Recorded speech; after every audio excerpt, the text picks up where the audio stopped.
Students are joining. We will start in a minute.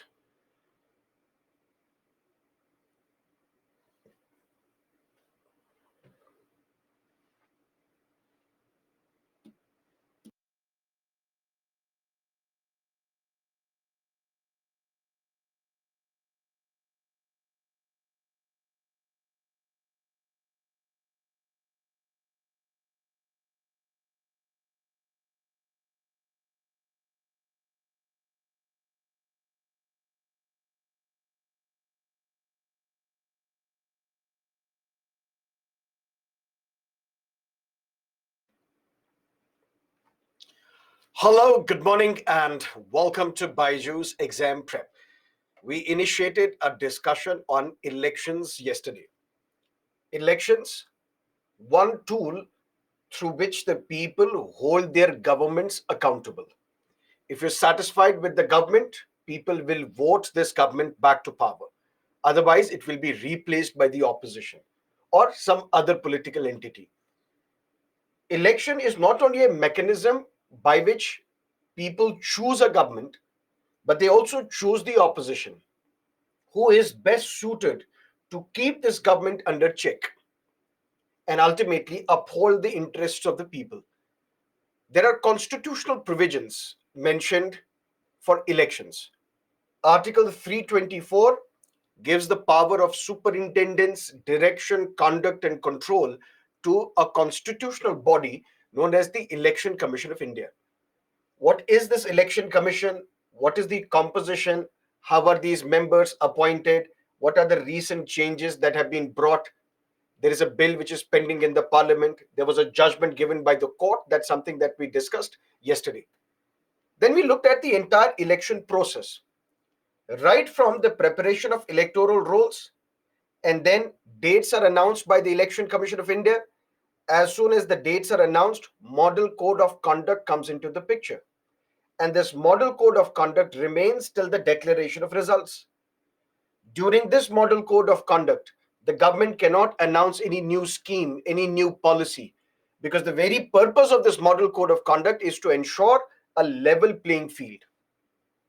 What is the origin and evolution of model code of conduct? What are the provisions of model code of conduct? Should it be given a legal status? Because it does not have a statutory backing. It's a voluntary document wherein all the political parties have voluntarily agreed that we will abide by it. What if they violate it? Can there be penal action against them? That's something that we discussed yesterday. Then we looked at once the campaigning is over, then voting takes place. And there is a period known as election silence. That means 48 hours before the end of the polling. That period is election silence, during which no campaign can take place, no election propaganda can take place. And then, if it is the voting day, voting takes place through electronic voting machines. What is an EVM? Who manufactures an EVM? What are the advantages of the EVM? What is the criticism leveled against EVMs? What is the use of VVPAT? What is the use of totalizer? All that is something that we discussed yesterday. Today, let's look at opinion poll and exit poll. Preparation of electoral roll. Dates are announced by Election Commission of India. Model code of conduct comes into the picture. Campaigning takes place. And this is where now election notification is issued. And we have discussed that under Section 14 and Section 15 of the Representation of the People Act 1951, the President will issue the notification for Lok Sabha election, and the Governor will issue the notification for the legislature elections. Right?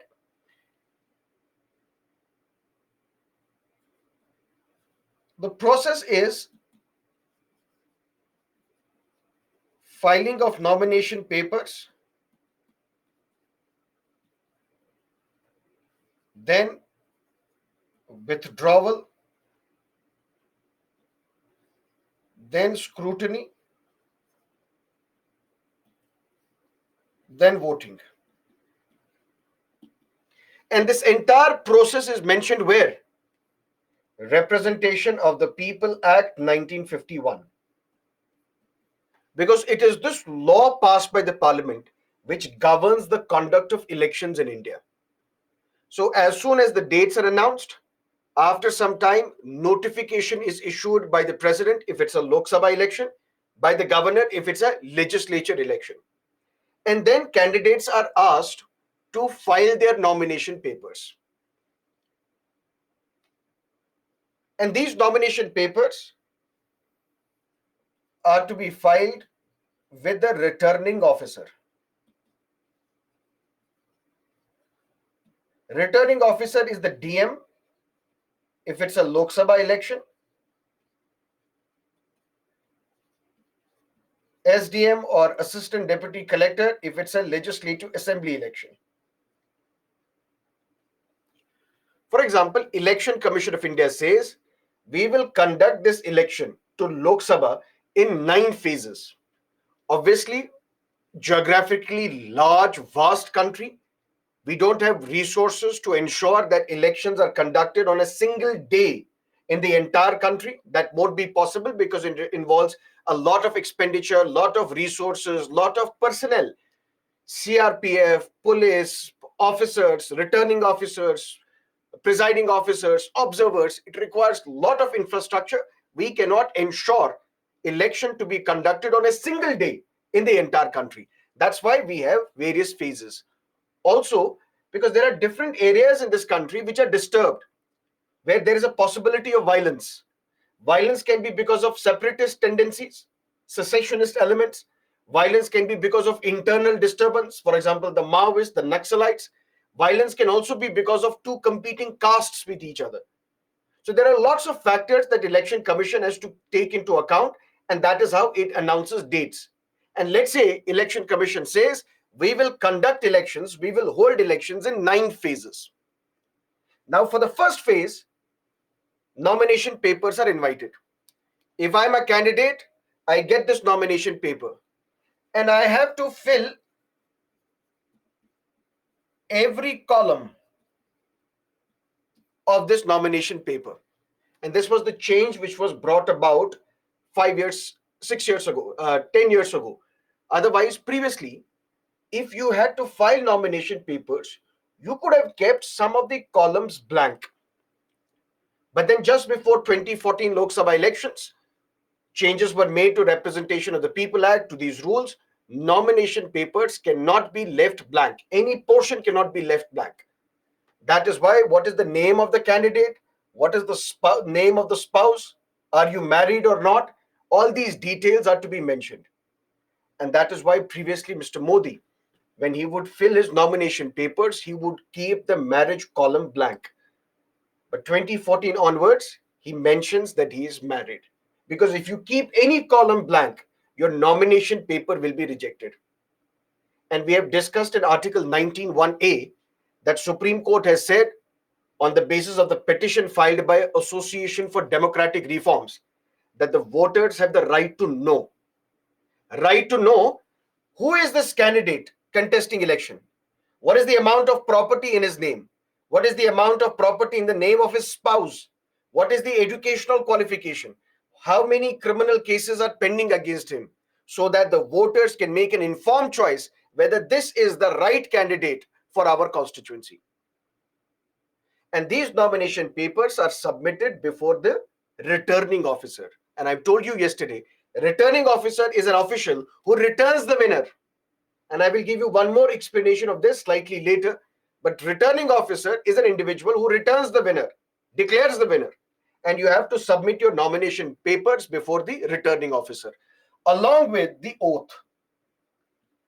And that oath is mentioned under 3rd schedule of the Constitution. I have to contest election. For that, I have to take an oath as well. But once you file your nomination papers, you're also given opportunity to withdraw from the election race. For example, I belong to Congress. I want to contest election from this constituency, but Congress gave ticket to someone else. Now I want to jeopardize the prospects of this candidate. I am contesting as an independent. because Congress cadre, Congress voters, they will split between him and me. Some of them will vote for me, some of them will vote for them. Ultimately, the loser is the Congress. Now, Congress will, over a period of time, try to convince me, we will send you to Rajya Sabha or we will send you to Legislative Assembly. Don't contest Lok Sabha election. Our votes would be split and we are the losers. And over a period of time, I can withdraw. There is a window given, time window, within which I can withdraw my nomination papers as well. Once nomination papers have been filed, once date for the withdrawal of nomination paper is over, now scrutiny takes place. The returning officer scrutinizes these nomination papers. Are these nomination papers in order? Is every column, all the details, are they mentioned or not? And once the nomination papers are accepted, then the cycle for that phase closes, campaigning continues, now we have voting. During this process, when first phase elect campaigning is going on or election campaigning is going on, and after the voting is over, there are three things that can happen. One is an opinion poll, the other is an exit poll, and then we have a post poll. What is opinion poll? Before the voting,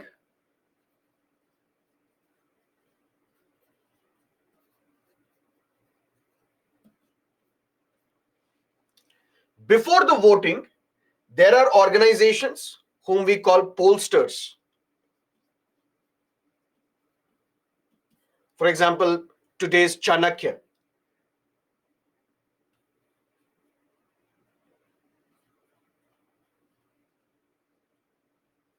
My Access India,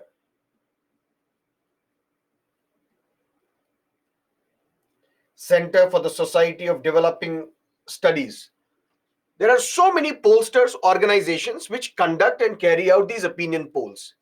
Basically, before people come out in large numbers to vote, these organizations approach the people, who are you going to vote for before the voting?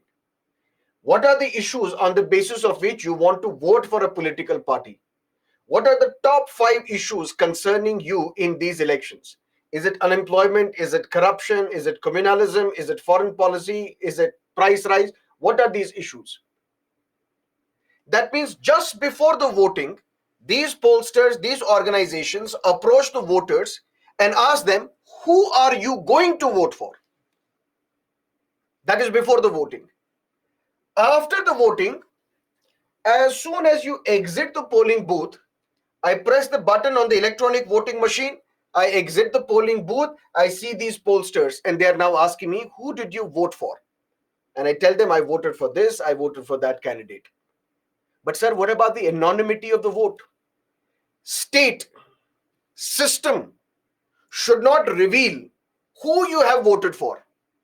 But if you're voluntarily saying, I voted for this candidate, I voted for this political party, there is no issue. That means when I press my button on the electronic voting machine, I should be satisfied that nobody is witnessing my choice of vote. If I want, I can reveal it outside. Who did I vote for? But system should be such that it should ensure my anonymity. I can refuse answer to this question. Who did you vote for? I will not answer. Leave aside. I don't want to answer. Opinion poll is before the polling.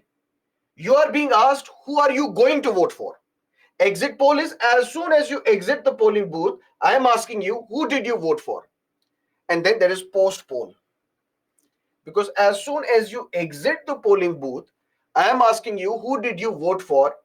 Maybe you don't want to reveal your actual choice.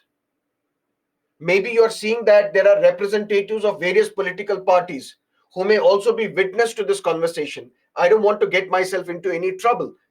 I go home, and once I reach home, there is a knock at my door. These pollsters come. Who did you vote for? Now, I don't worry about my surrounding because I am in my home. That is what was called post poll. Opinion poll before the polling. Exit poll as soon as you exit the polling booth. Post poll once you are at home or you are at your place of work or you are at a roadside dhaba. There you are being asked, who did you vote for? There's a ban. Exit polls and post polls are banned until the last vote. Which means these pollsters, these organizations cannot publish the findings of the exit poll and post poll unless and until the last person has cast his vote. Sir, you are confused. Why? Sir, you said after the voting is over. Then I am asking you, who did you vote for? And now you are saying there is a ban unless and until the last person has cast his vote, which is basically the same thing, because exit poll is after voting, post poll is after voting. What are you saying? My dear, what if it is a 9-phase election? 9-phase election. That means in first phase, voting is over. This organization conducts the exit poll and then publishes the findings of this exit poll. Now people will come to know who people have voted for in the first phase. Don't you think this result is going to affect the voter who is going to vote in the second phase, then in the third phase, then in the fourth phase, then in the ninth phase? Since exit poll and post poll, they have the tendency to influence the minds of the voters. That is why there is a ban on the publishing of the results of the findings of exit poll and post poll unless and until the last person has cast the vote in the election. That means the last phase is over, last person's vote is over. After that, you can publish the findings of exit and post poll.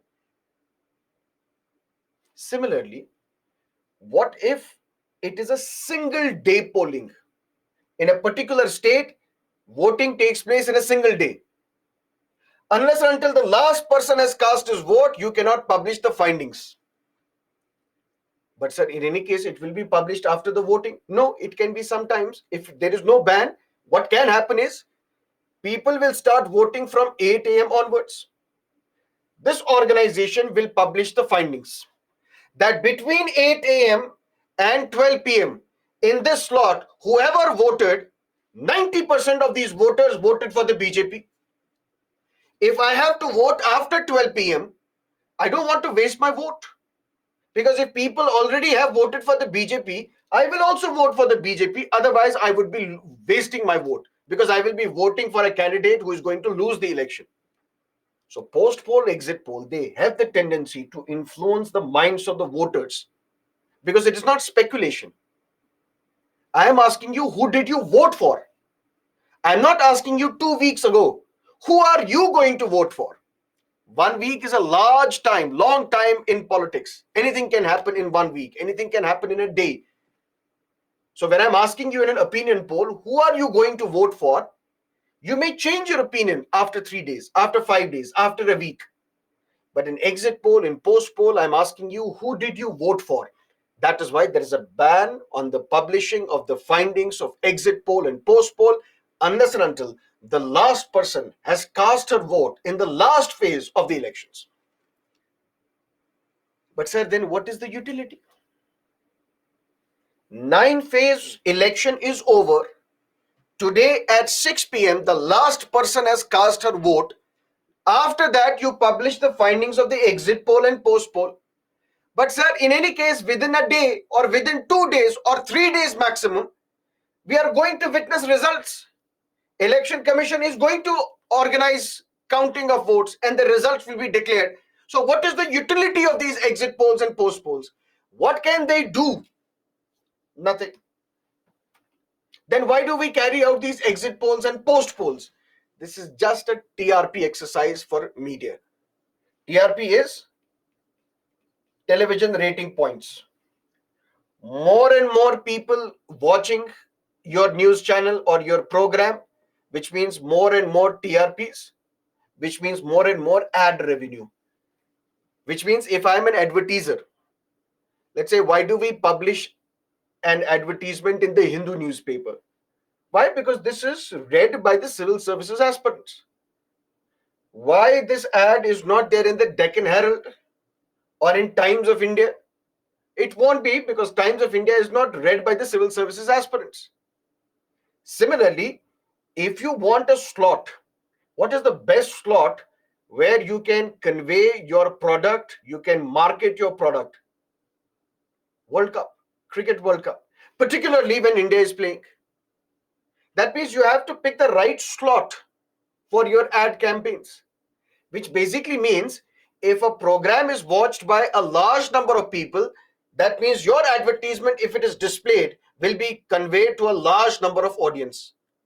Which means if these news channels, they conduct debates on exit poll, Congress is winning Rajasthan, BJP and Congress neck and neck in Madhya Pradesh, Bhupesh Begal, or what's his name, Baghel, has an edge over BJP in Chhattisgarh.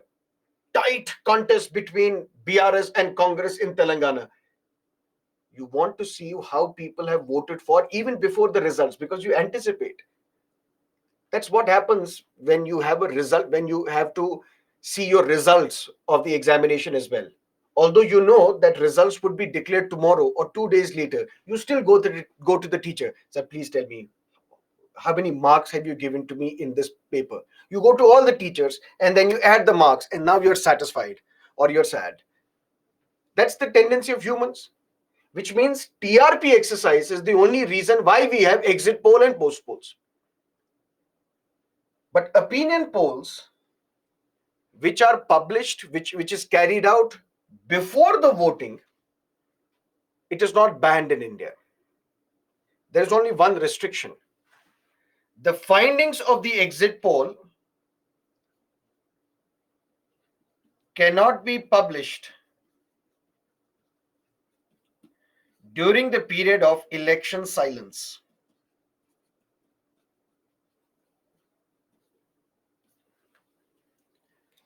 Election silence, 48 hours before the end of the polling. In this period, no campaigning can take place. No rallies can be organized. No door-to-door campaigns can take place. Nothing can happen. No advertisement can take place. And it is in this period that opinion poll findings cannot be broadcast, cannot be published. That means before 48 hours, you can publish the findings because it's only an opinion poll. It's not an exit poll. It's not a post poll because opinions may change. That is what an opinion poll is. But are these opinion polls good, bad, or ugly? One, we have massive population in this country. Right or wrong? Yes. More than 80 crore eligible voters.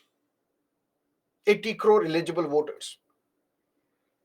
Out of these crores of voters, this pollster, this organization conducts a survey of 10,000 odd people or 15,000 odd people, asking these 10,000, 15,000 odd people, who are you going to vote for?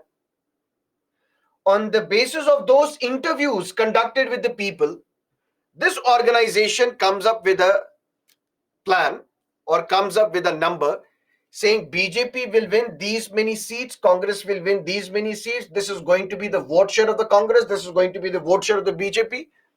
Is it possible that just by interviewing 10,000, 15,000, or let's say 20,000 people, this organization can come up with a figure how 80 crore people are going to vote for? Is it possible? Yes. Why? Because this is what statistics is. And statistics is science. But you have to be very careful in choosing this sample. So this sample of 10,000 or 15,000 people that you're choosing, it should not only be from rural India, it should be from urban India as well. What is a sample? Sample is approximation of reality.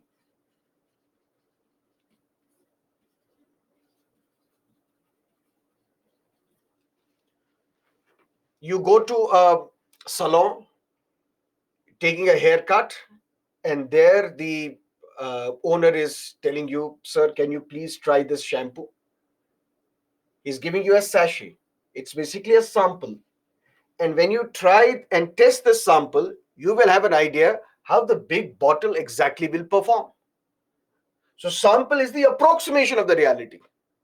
It's not a full reality, it's approximation in the sense that although it is only 5 ml of sachet, but the bottle will be of 1 liter, whatever it is, 500 ml, 100 ml, 75 ml. Similarly, when you take this 20,000 sample, it is not equivalent to 80 crore voters, but it is approximation of it. That means the same percentage of Dalits would be part of the sample as we have in the country. It will be a mix of rural voters, urban voters, women and men, mix of young and old, those who are working, those who are unemployed, Hindus, Muslims, Christians, Sikhs. That means this sample is to be carefully chosen. And once we have chosen this sample carefully, then we can use various statistical models to come up with the seat share, vote share of political parties. Should it be allowed, or does opinion polls influence the minds of the voters? Voters can broadly be divided into two broad categories. One, committed voters, the others, fence sitters. I am committed to the ideology of the BJP or the Congress or the Communist Party of India Marxist. No matter what these opinion polls will tell me, I will still vote for my political party. I will not get influenced. Imagine it this way.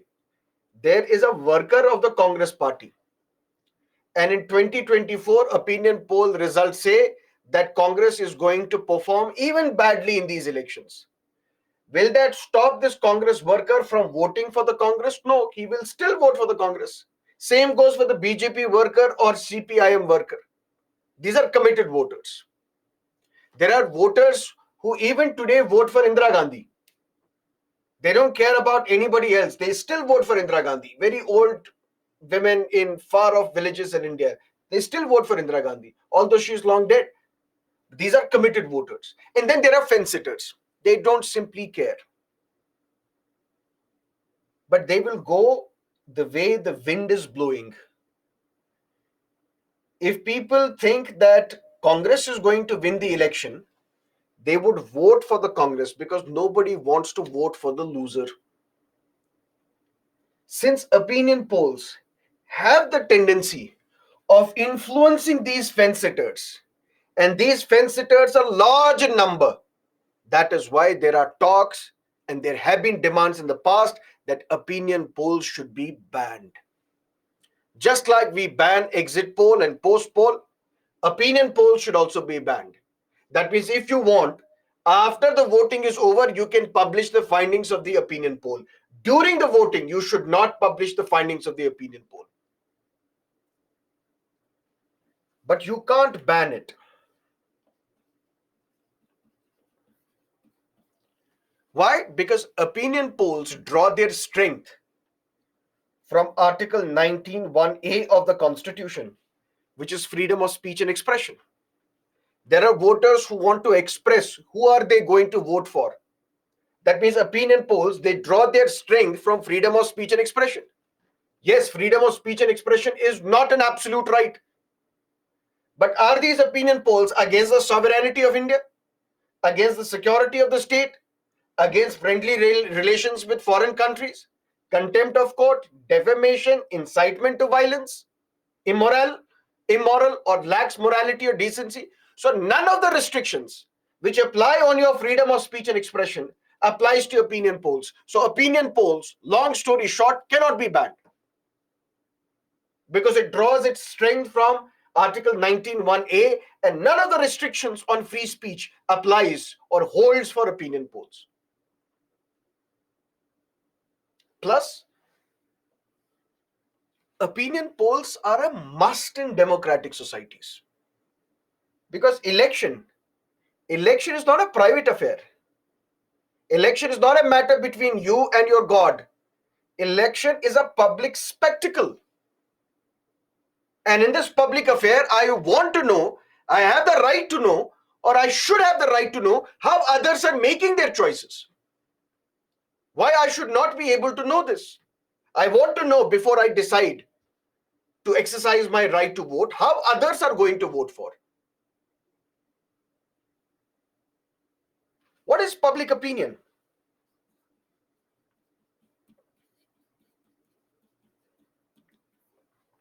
Public opinion is in favor of a war with Pakistan. Public opinion is in favor of Israel and not Palestine. Public opinion is in favor of Mr. Modi coming back to power. Public opinion says that we should have a strong capitalist government. We should not indulge in socialistic measures. How do you know that this is the public opinion? Because every evening we switch on our TV, there's a screaming preacher in chief of a Republic TV saying the nation wants to know. And nobody asked him, how do you know the nation wants to know? And who is this nation? And once the nation had a strong meeting with Mr. Goswami and asked him, I have never asked these questions. Why do you quote me in your debates and saying the nation wants to know? I don't want to know. But what is this public opinion? You see these television channels and you see this host screaming at the top of his voice, and there are 8, 9 panelists. They criticize each other. They don't debate with each other. They shout at each other. And whatever they say, we assume that this is the public opinion. This is the mood of the public. And in fact, Mr. Goswami and others, they run polls on these news channels. How many people are in favor of a war with Pakistan? 99.99999% people says we are in favor of war.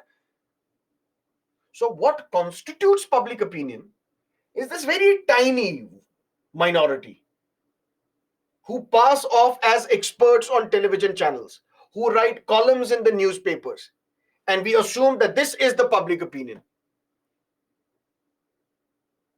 But what about the public opinion of those who are from marginalized communities, who don't have a voice in the media? You won't see a villager speaking as a panelist on the Republic TV or Times Now or whatever time it is. But in opinion polls, instead of going to these panelists, these organizations go to the real people. And when they interact with the real people on the ground, then they come up with a list that these are the real 5 factors, these are the real 5 issues that people are going to decide who they want to vote for. It is unemployment, it is price rise, it is corruption, it is lack of infrastructure in our urban centers. These are the issues, not the other issues that Mr. Goswami says are the real issues the nation wants to know. That is why opinion polls are a must in democracy. It should not be banned. Number one, it cannot be banned because it draws its strength from freedom of speech and expression.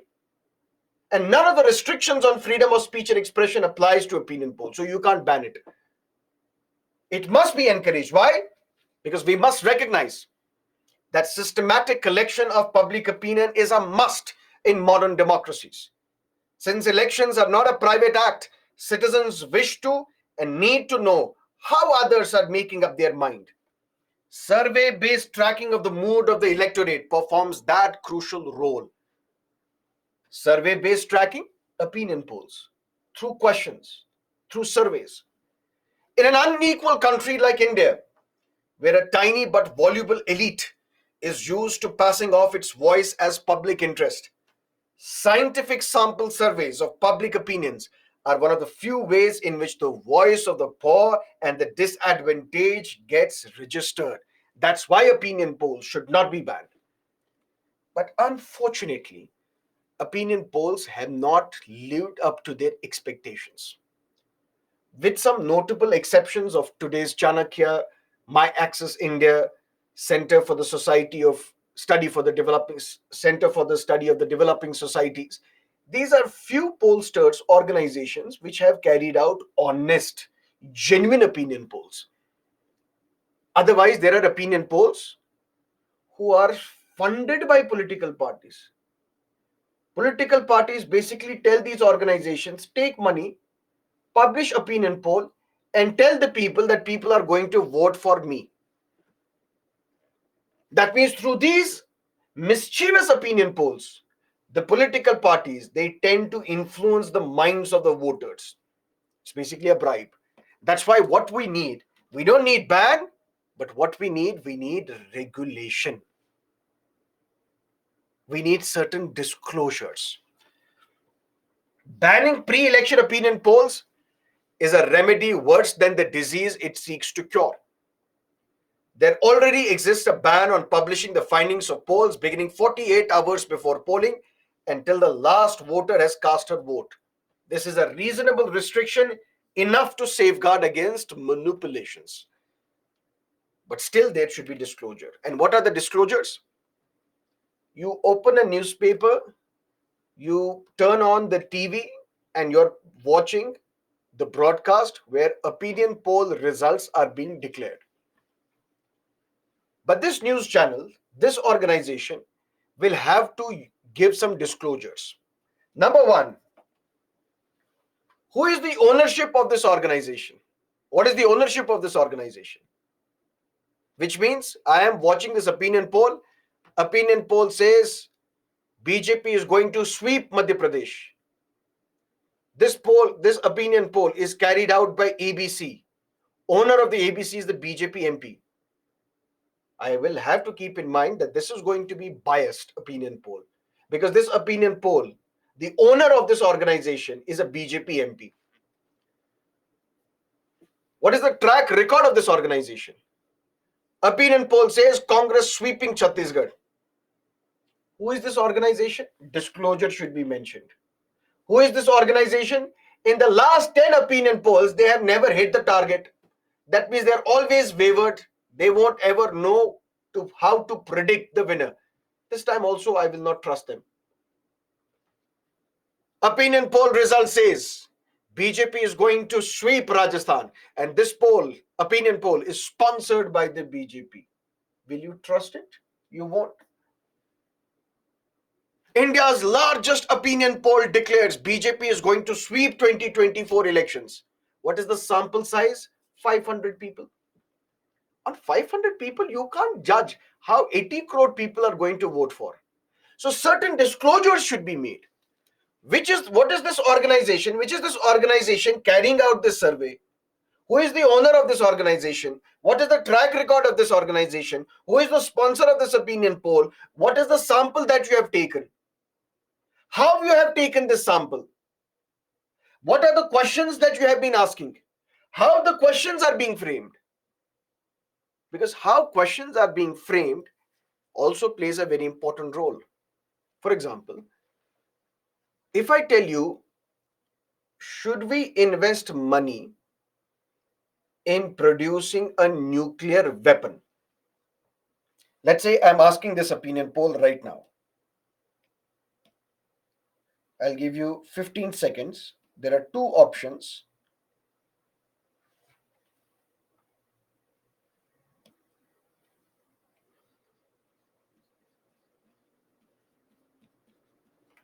Should India be making nuclear weapons, investing money in making nuclear weapons now?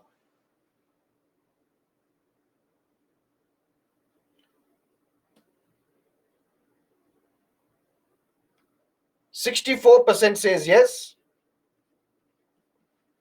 Now I will take another poll. Two options. Pakistan has already developed nuclear weapon yesterday. Should India be making a nuclear weapon today? Those who say yes may type A. Those who may say no may type B.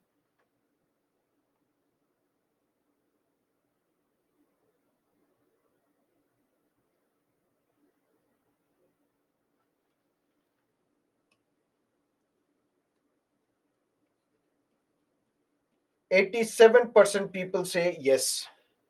Look at the difference. And this is not a big sample either. When you go out, it's not only the questions that you will be asking matter. It's also the way and the sequencing of these questions that will matter. Should India be investing in making a nuclear weapon? No. Yes, Pakistan has tested nuclear weapon yesterday. Should India be making a nuclear weapon? Yes, yes, yes. Majority will say yes. All these disclosures should be made so that if I'm a viewer, if I'm a reader, I can check these disclosures and then decide whether I should trust this opinion poll or not. But what if there is an organization which publishes opinion poll, and in this opinion poll it says BJP is going to win the election? Once the result is declared, it is the Congress which has won the election. Now we may allege that this organization deliberately skewed the results or manipulated the results of these opinion polls so that voters can be swayed, influenced into voting for the BJP. After the election is over, we may ask this organization, show us your raw data. Give us your raw data. When you have conducted these surveys, these interviews, what is the question? What is the response given by the people? Give us that data so that we will now decide whether you have done it correctly or not, whether you have come up with the correct vote share or seat share based on that data. If not, then you will be accused, you will be guilty of influencing the minds of the voters, which is a corrupt practice, and we will ban you.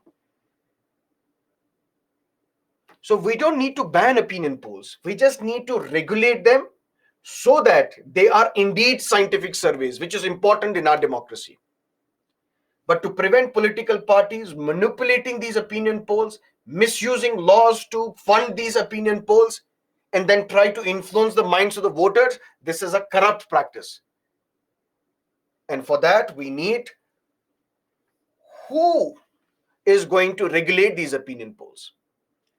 First option always is self-regulation. That means government stay away from it. Government should not interfere. Because if government lays down guidelines, regulates them, CSD has come here. You have carried out survey.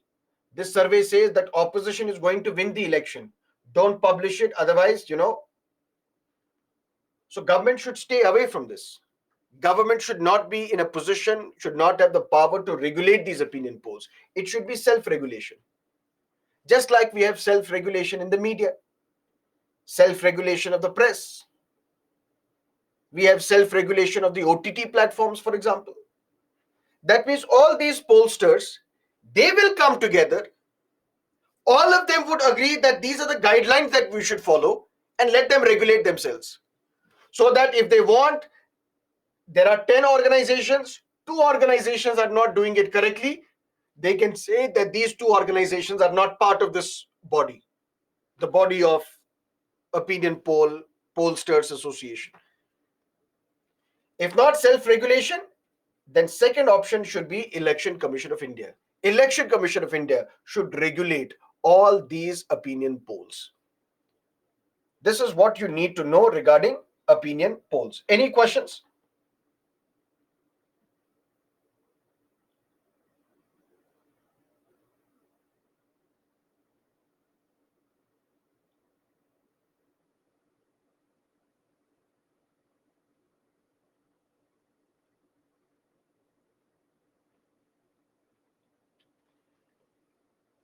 Okay. Now, once results are declared, once the voting is over, then we also realize that voting percentages vary. Cities or urban areas, they come out in less numbers to vote. People in rural areas, they come out in large numbers to vote.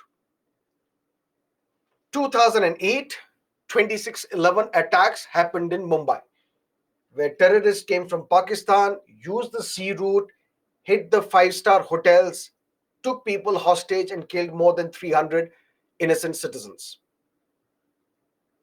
This was not only an attack on the financial capital of India, this also exposed our government's ability to control and to prevent such terror strikes. It talks about loopholes in our intelligence. It talks about loopholes in our security. It talks about loopholes in our preparedness against facing an enemy. After 26/11 attacks, Mumbai awoke. Mumbai is always awake. but awake to carry out their own personal needs. But this time, Mumbai was awake for the larger society. Candlelight marches were carried out. Enough is enough. Government should be accountable. Government should be accountable. Mr. Shivraj Patil was the Home Minister. He changed his dress 3 times in a single day, wearing one dress in the morning, then in the afternoon, then in the evening, because he was interacting with the media on the regular basis, and people realized, what is this guy doing? He's supposed to be the Home Minister in charge of the internal security. Instead, he's changing his dress 3 times in a single day. And then he was asked to resign. He resigned. Obviously, not only for changing his dress 3 times in a day, but because of his failure to prevent this attack.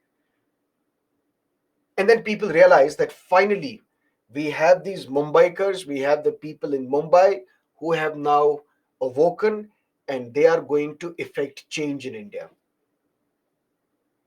2009 elections were held. Congress was voted back to power.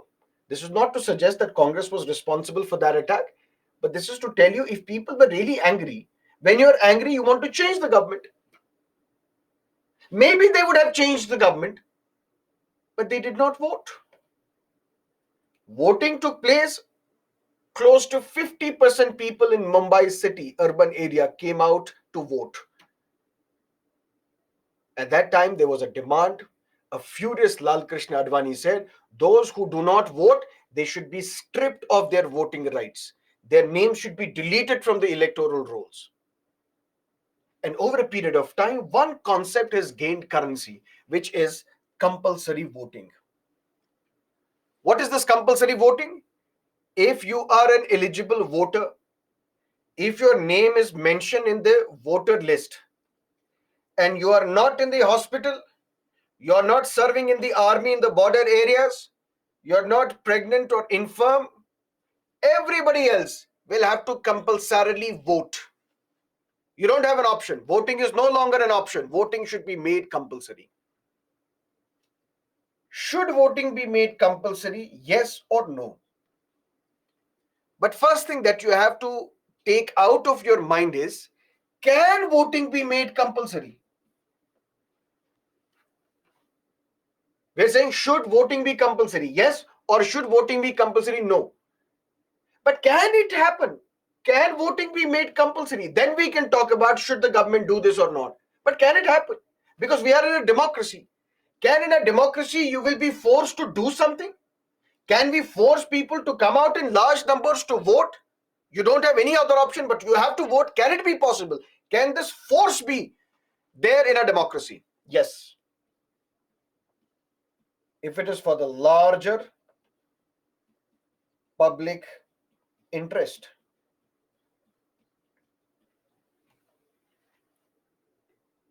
The government can force you to pay tax in a democracy. The government is forcing you to wear helmet when you are riding a motorcycle for your larger public interest. The government is forcing you to have the insurance, forcing you. You need to have an insurance for the larger public interest. The government is forcing you to wear seat belt when you're driving a vehicle for your own interest. And for your own interest, the government can force you, the state can force you to come out and vote in these elections.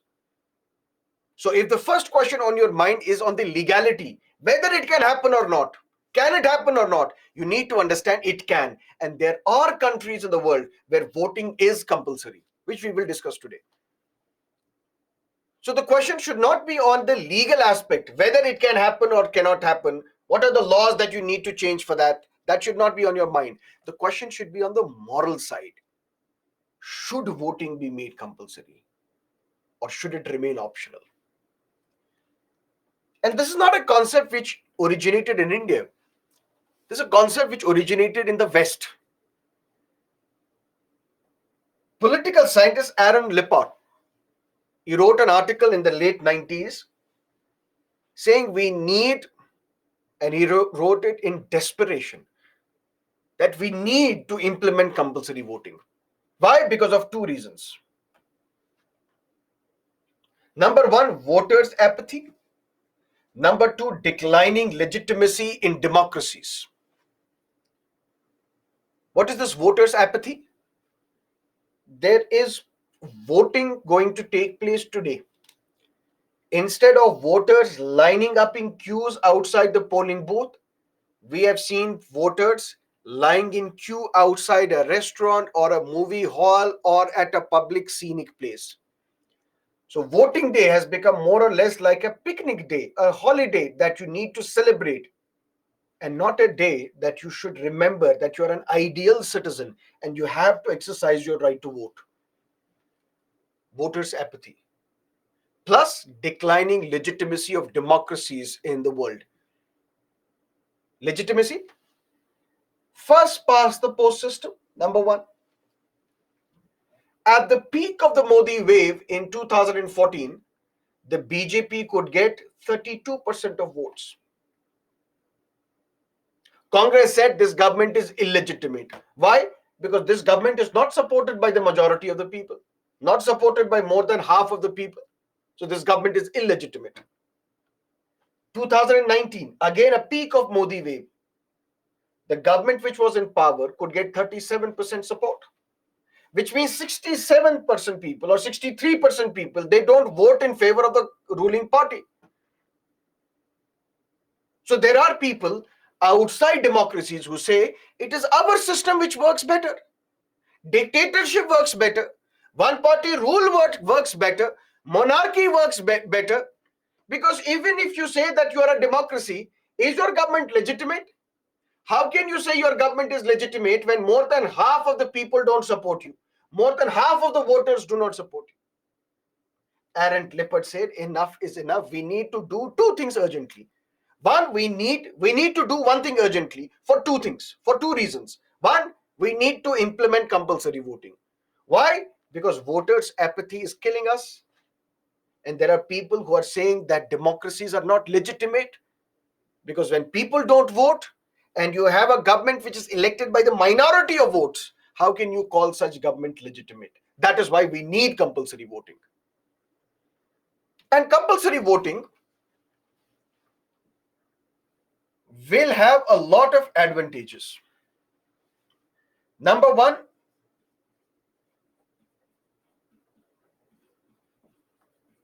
people's engagement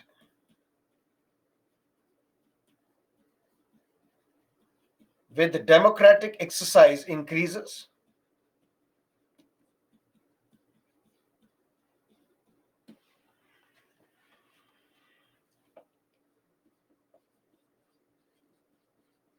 People's awareness will increase.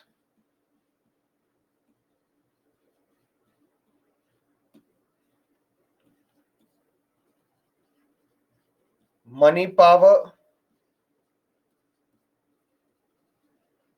muscle power would reduce.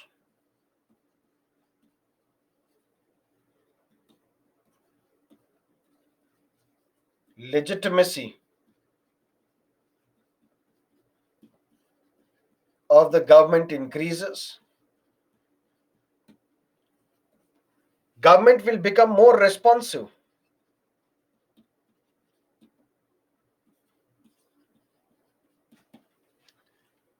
These are all advantages of compulsory voting. What are the advantages? People's engagement with democratic exercises increases, which means when all the people, except those who are under different circumstances because of their health condition, because they are in the hospital or they can't move or they are outside of the country, all those who are eligible to vote, when they come out to vote, that means people, maximum people are engaging with the democratic exercise. Pippa Norris, he looked at the data, those countries where we have compulsory voting and those countries where we don't have compulsory voting. Those countries where voting is compulsory, the voting percentage is more than 5.4%, that of the countries where voting is not compulsory. That means one thing is clear: compulsory voting increases the voting percentage, which means it increases people's engagement with democratic exercises. It creates awareness among the people, because when you have to go out and you have to vote, you will first think, Who should I vote for? What have these political parties done? What is their ideology? What is their election manifesto? So if more and more people come out in large numbers and vote, traditionally people have been voting their caste. So you don't cast your vote, you vote your caste with E. If the member is from your caste, you vote for him. Now there are these people who are fence sitters, who have not been voting traditionally. That means they are not concerned about the caste politics or communal politics. Once you're forcing them to vote, now you will force them to think, I don't want to vote basis my caste or religion, but out of these candidates, who is the most educated candidate? Who is the candidate with least number of criminal cases? That means people will become more aware. Money power and muscle power will reduce. What is money power, muscle power? Today, I'm spending crores and crores of rupees on my voters. This is my constituency. It has, let's say, 5 lakh voters. I know we follow first past the post system. So I don't need 2.5 lakh people to vote for me. I just need a percentage. My cadre, my core supporters, they will form 15%. I need 15% more or 10% more because there are various other candidates also. If I can get that 10-15% voters, I will be able to win the election. Now I target these 10 to 15% voters. I give them money. I bribe them. That means my money power, or I use the muscle power, which basically means I will prevent my opponents, their voters from voting. I will use gundas to ensure that whoever is opposed to me, their voters will not reach the polling booth. Now, if voting is made compulsory, in any case, everybody will come out and vote. When everybody will come out and vote, previously I thought not all these 5 lakh people will be voting. Voting percentage is 50%, 60%, 70%. Let's assume that 4 lakh people are voting. Out of them, I don't even need 2 lakh votes. I would need 1.5 lakh votes. My supporters are 75,000 because that is the strength of my political party, cadres, their workers, and then core supporters. So I need 50,000 more. And I will target these 50,000 people, give them bribe, or use muscle power to prevent others from voting.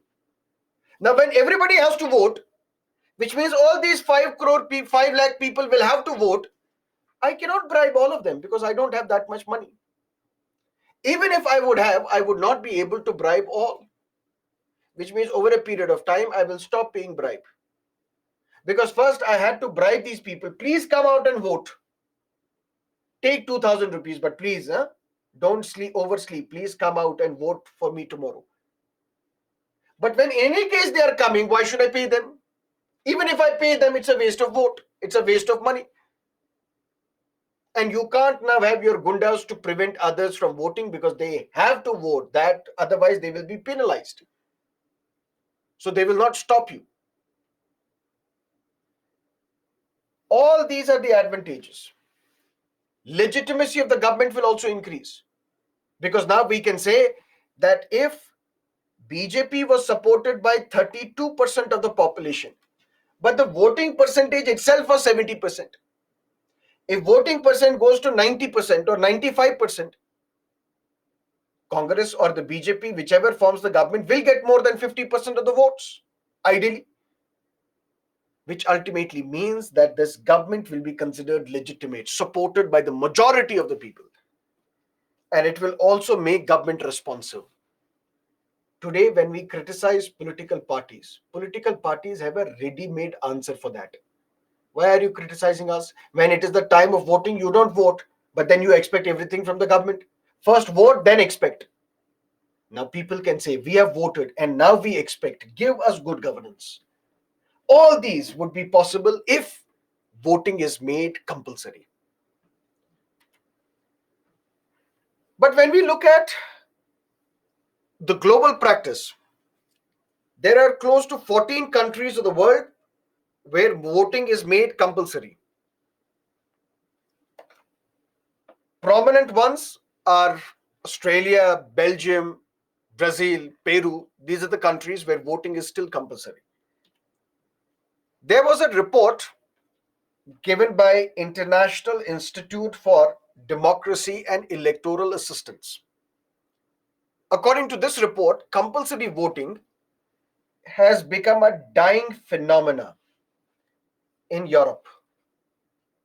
Many countries previously which had compulsory voting, they have either removed compulsory voting or they have stopped enforcing compulsory voting. Why? Because it is difficult, almost impossible to enforce. In Austria, for example, it was abandoned in 1982. Why? Because they said it's difficult to enforce. How can we force people to vote? How can we enforce this? Spain, Italy, Netherlands, all have had provisions for compulsory voting, but they have decided to make voting optional. Chile in 2012, Fiji in 2014, Greece in 2000, they have either removed compulsory voting or have simply stopped enforcing compulsory voting. Why? Because it is difficult to enforce.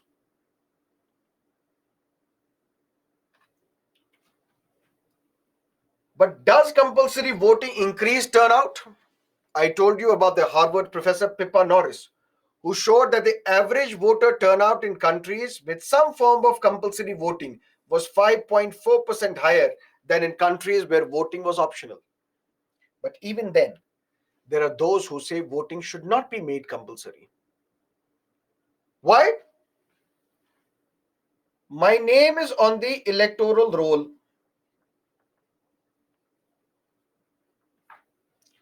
Whoever is mentioned in this electoral roll, they have to vote compulsorily, or they have to give the reason why they are not voting. Maybe they are injured, maybe they are in the hospital, maybe they are sick, or maybe they have to tend to an ailing patient, or maybe they are physically disabled. They have to give the reasons. Which primarily means if I don't want to vote and I don't want to vote, what I will do, I will basically remove my name from the electoral roll. I will come out of the electoral roll. Or when this electoral roll is to be refreshed, where the election commission will ask, give us your details so that we can update your details on the electoral roll, I will avoid appearing in this electoral register. That is one problem when you make voting compulsory. You're basically incentivizing people that you avoid appearing on the electoral roll itself. And even those who will be forced to work, they might actually spoil the ballots by voting randomly. Randomly in the sense, today we have voting which is optional. Listen to me carefully. Voting is optional. Even then, the voting percentage is 70%, 80% in some cases.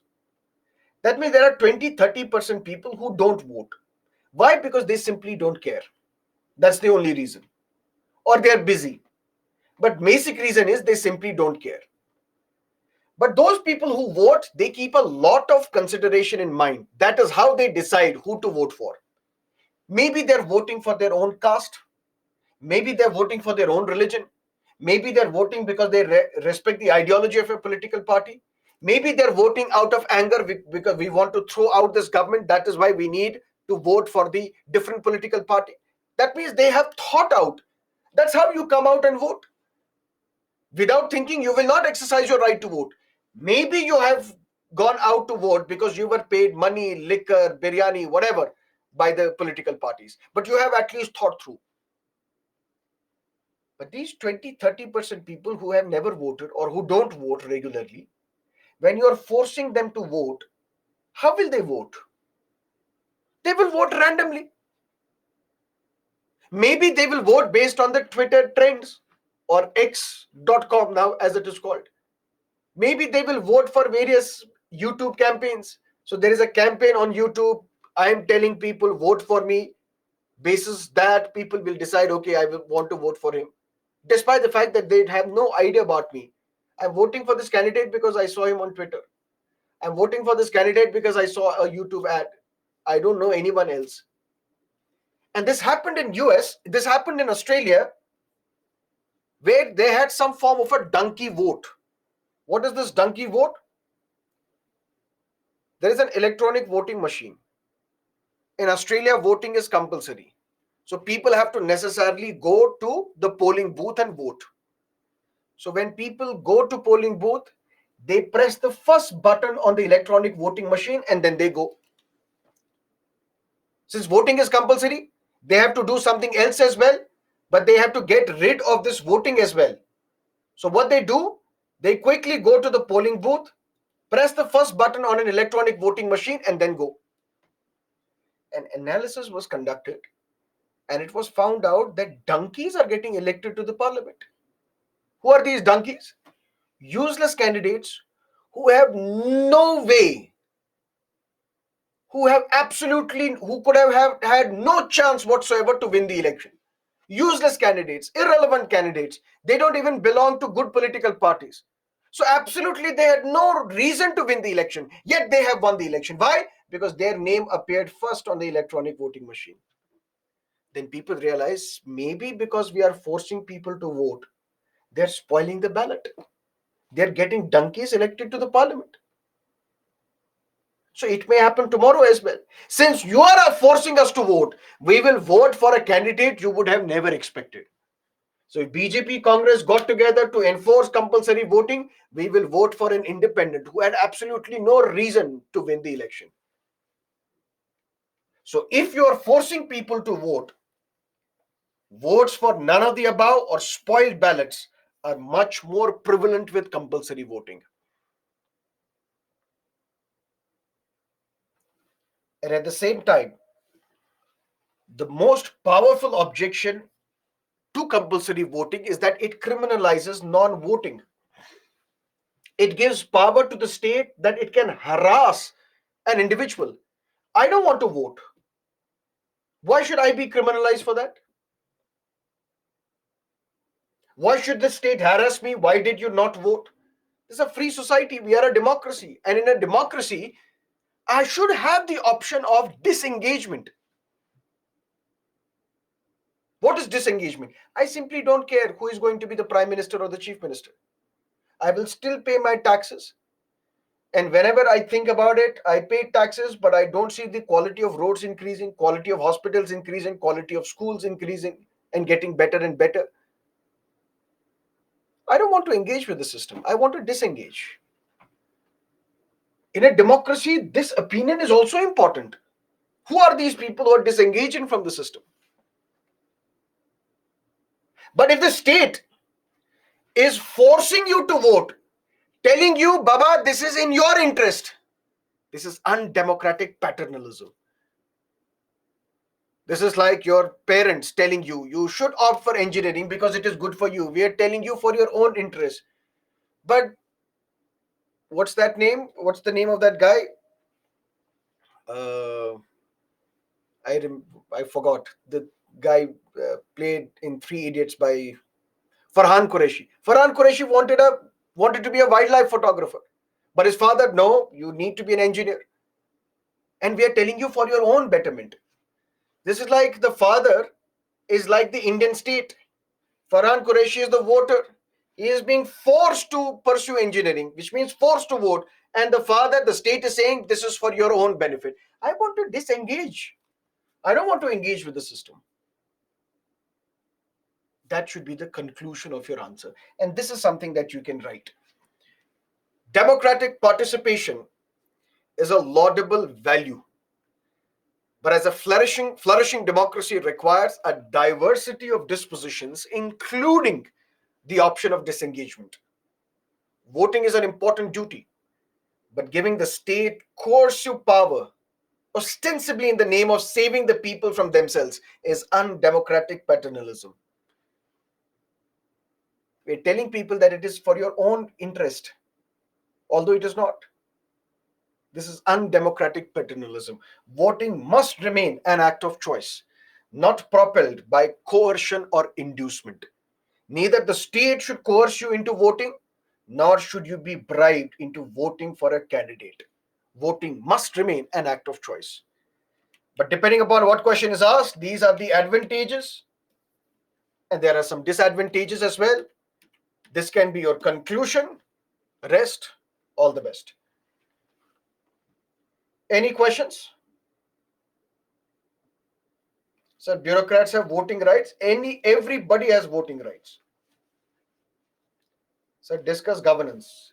Check the timetable, check the schedule, the year-long timetable that is provided to you. You will see there is a slot for governance. This is only for polity.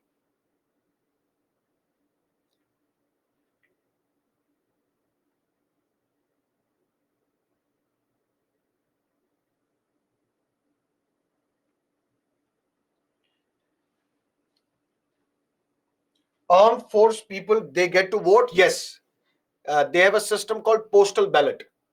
That means they will vote there wherever they are, but those will be sent via post to their constituency. And in that constituency, these votes will be counted. That is why when 8 o'clock on the counting day, elections are being conducted in 5 states, then results will be declared. Once the votes are being counted, check out that early in the morning, you will see when the votes are being counted, the news anchors would say, don't trust these votes yet because these are postal ballots. So first postal ballots, and army votes in a different fashion. So first postal ballots are counted, then EVMs are counted. And why you should not trust the postal ballot to tell you which way the wind is blowing? Because when you count EVMs are from the polling booth. So people may have decided together who they are going to vote for. But since these armed forces members, they are at a distance, they are at the borders, they would have no way to decide to understand how people in their constituency are going to vote for. So their thinking may be different. Sometimes it can be same as well, but can be different as well. So postal ballots, once they are counted, they're small in number and they don't tell you the mood in which the people of that state has really voted for.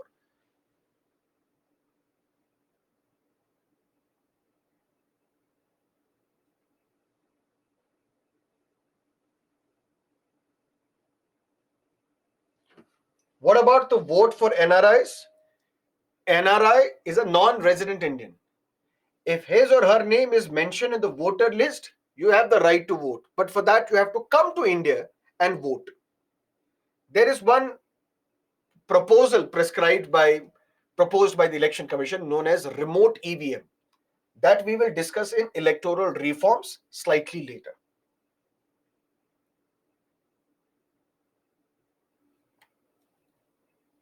Okay, let's look at some of the direct democratic devices. First is right to recall. What is a direct democratic device? We have a representative democracy. That means we elect our representatives and then these representatives make laws for us. People do not directly form the government. They elect their representatives and representatives form the government. So we are an indirect democracy. But even in indirect democracy, there are some devices which can give the flavor of direct democracy. That's what we call direct democratic devices. One such device is right to recall. Anna Hazare in 2011 launched a campaign, India Against Corruption, and he also called for right to recall. And what is this right to recall? Chichi, the nickname given to Mr. Govinda, contested elections in 2004 on a Congress ticket, won the election from Mumbai, became the member of the Lok Sabha. Miss Sonia Gandhi, she was all set to become the prime minister, but then she said, I'm listening to my conscience. My conscience does not allow me to become the prime minister. Dr. Manmohan Singh will be my candidate. If you want, make Manmohan Singh as the prime minister. Various other Congress leaders who had assembled there, they cried, wept bitterly. Govinda also, because previously he was hero number one. Now he wanted to become a Neta number one. And as Neta number one, he's crying, Madam Gandhi, we want you to become the prime minister. Please, please, please, please. He was present there, but he was never present in the Lok Sabha.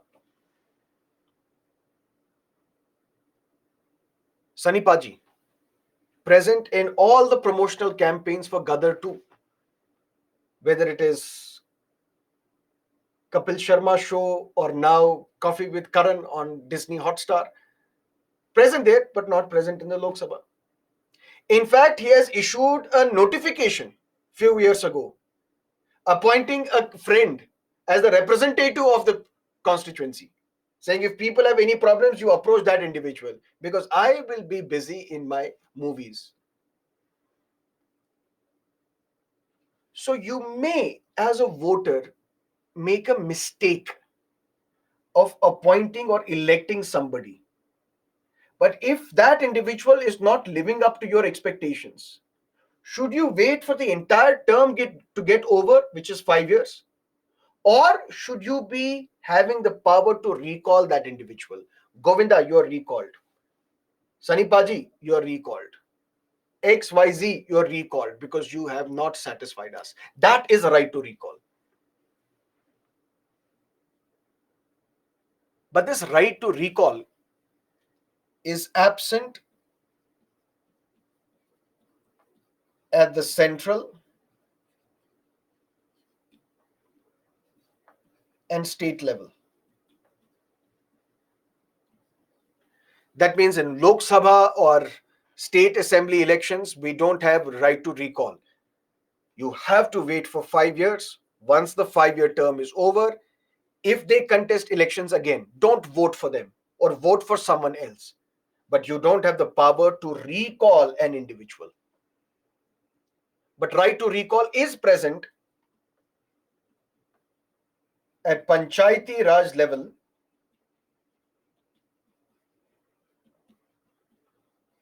in some states. For example, Bihar, Rajasthan, Chhattisgarh, these are some of the states where there is a right to recall. That means if you have elected a councillor, if you have elected a member to a Panchayati Raj institution, whether at Gram Panchayat or Panchayat Samiti or Zilla Parishad, you may also be recalled if you fail to live up to the expectations of the people. So right to recall as a democratic device, as a direct democratic device, is not present at the central level, at the state level, but is present in few states at the local level, in Panchayati Raj and municipalities. But there are individuals, institutions who are in favor of right to recall.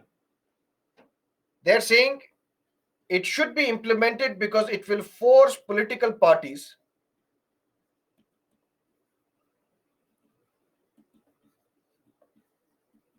to give tickets to serious candidates.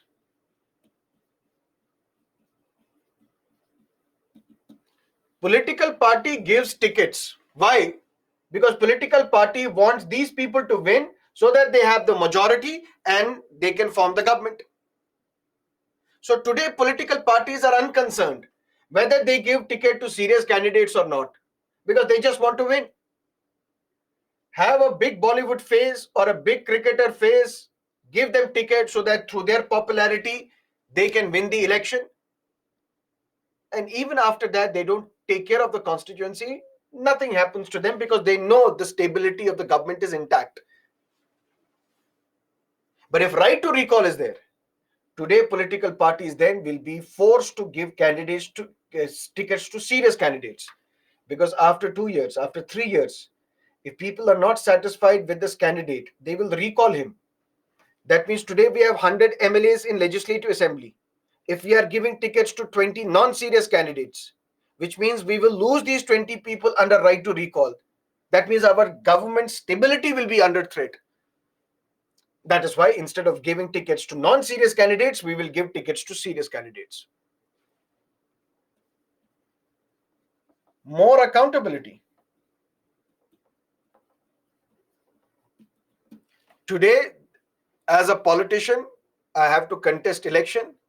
I go before the people, beg them. I am with so humility. I approach the people. What can I do for you? Vote for me. Please come to the polling booth. Take this 2,000 rupee note. Take this biryani. Take this liquor. And today even drugs are given. Once the election is over, the same person who I begged for, I don't even give him the appointment to meet me. 5 years later, I come back. Hello, all good? You are being taken care of? Really? I was not knowing. You should have come to me. Why did you not come to me? I'm sorry, I won't repeat this mistake again. But if I know that I have to go back to the people after 5 years, it will take me some time. I will chill for 4 years, and then in the last year or last few months, I will go and meet people again. But if I ignore my constituency all this while, but if right to recall is a practice there, it basically means I will always be on tender hooks. I will frequently meet the people of my constituency, take care of their problems, assuage their grievances. Otherwise, I will be recalled. So, right to recall should be implemented. Why? Because it will make the political representatives accountable to the people. And at the same time, it will force political parties to give tickets to serious candidates as against the non-serious candidates. But there are others who say no, it should not be, because Law Commission of India also says that we are not in favor of right to recall. Why? Because it leads to access of democracy. Give voters the choice to choose their representative for 5 years.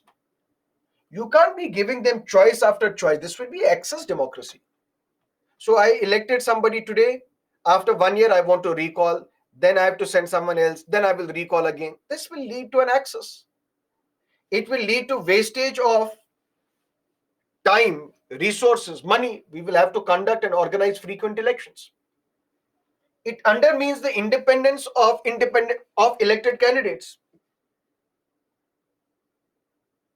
I have been elected. There are some policies that I have for my constituency. But these policies will take 2 years, 3 years, 4 years to materialize, to mature. That means I will not now think of my constituency as a long-term project. I will think of my constituency as a short-term project. I have to give to the people of my constituency something that they can value today. But what if what they need will materialize after 4 years? I will not implement that policy. Why? Because I want quick satisfaction of my constituency, otherwise they will recall me. It will ignore minority interests, because from this constituency, if I got elected, I was supported by all the members of my constituency, different communities of my constituency, but suddenly a major community, a major religious group, or a major caste group, they want to recall me. They can recall me. And minorities, they will lose their representative. It will lead to instability and chaos. Because today, once the government is elected, you know that these are going to be your MLAs. But now you don't know for how long. Because after a year, 2 years, 3 years, majority of them may be recalled by their people.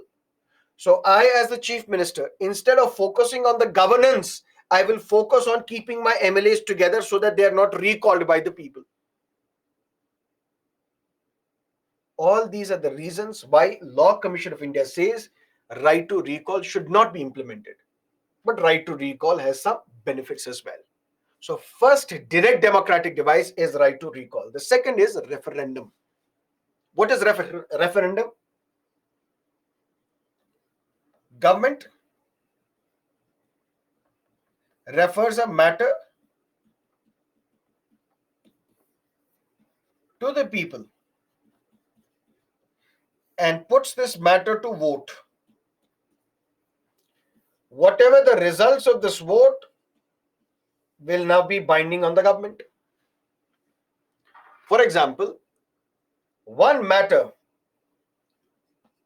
whether Britain should be part of EU or not, European Union or not. This matter was referred by the government to the people of Britain, asking the people of Britain, you vote whether Britain should remain part of European Union or not. 51% people said no, it should not remain part of Britain, a part of European Union. 49% said yes, Britain should remain part of EU. The majority said no. Results were binding on the government. Government took steps to take Britain out of European Union. But do you know what? Next day after this voting, what was the major search on Google? What is European Union? Law Commission of India is not a constitutional body. It's not a statutory body either. It is an extra constitutional body, extra constitutional non-statutory body. So once this vote was carried out in Britain, the next day Google came up with its report and said majority people are searching what is European Union. So if you are referring this matter to the people, asking the people you decide how you want this matter to be solved, it may also lead to a result which is not reflective of the public sentiment. But referendum is something that is absent in India.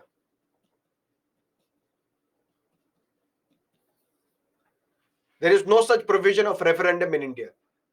There should be, for example, government can refer to the public whether we should implement universal basic income in India or not. And whatever people decide should be acceptable to the government. Government should take steps to implement this. That is what we call the referendum. But referendum is government referring any matter to the public. And then there is a vote. If the government is referring a matter which is political, only political in nature, to the people, that's what we call plebiscite. I'll have to erase this.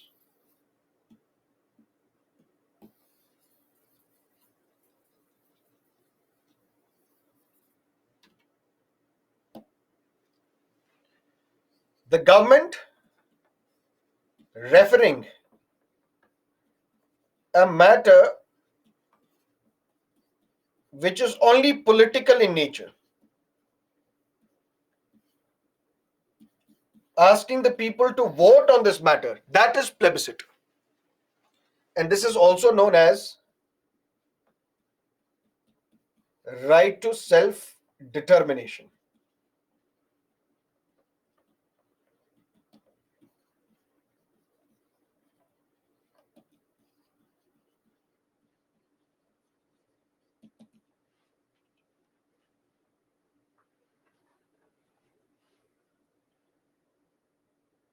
Referendum is government referring any matter to the public, asking people to vote on this matter, and we will decide whether we will accept your decision or not. Referendum. That means when the government is referring this matter, at that time, it says whether this vote is binding or not. For example, government referring a matter to the public. Should there be a uniform civil code in India? And the government, while referring this matter, announces whether this result of referendum is going to be binding on us or not. Whether we are using referendum just to see the mood of the people, or we are using this referendum to basically tell the government what you have to do, whether the result will be binding on the government or not. And in referendum, any matter, whether it is social matter, economic matter, political matter, can be sent to the people. But the result of the plebiscite is always binding on the government. When the government is referring a matter of politics, a political matter which affects sovereignty, and what is that political matter? Plebiscite in Jammu and Kashmir. People will be asked whether you want to stay with India or you want to join Pakistan. That means the answer to this question affects the sovereignty of that individual, of that entity, of that state, of that country. That is what we call the right to self-determination. People will get to decide their political nature, their political decision, whether they want to be part of this country or they want a different country. That is plebiscite. And the result, the findings of plebiscite is always binding on the government. But plebiscite also is a concept that is not present in India, that is not guaranteed by the constitution. Then we have initiative. Instead of government referring a matter to the public, this is the initiative of the people. They initiate a matter and give it to the government. And the government has to accept that initiative. For example, in Uruguay and various other countries, the people initiated saying a right to safe drinking water should also be part of our fundamental rights chapter. So the initiative came from the public. Now public is saying that right to safe drinking water should be a fundamental right. When this matter reached the government, which was initiated by the people, the government had to accept this. That means the government accepted the initiative of the public. That's what we call initiative. But this initiative also is absent in India. So what we have out of all the direct democratic devices, such as right to recall, referendum, initiative, plebiscite, we have only right to recall, that too, and some states, that too at the local level, not at the central and the state level. Clear?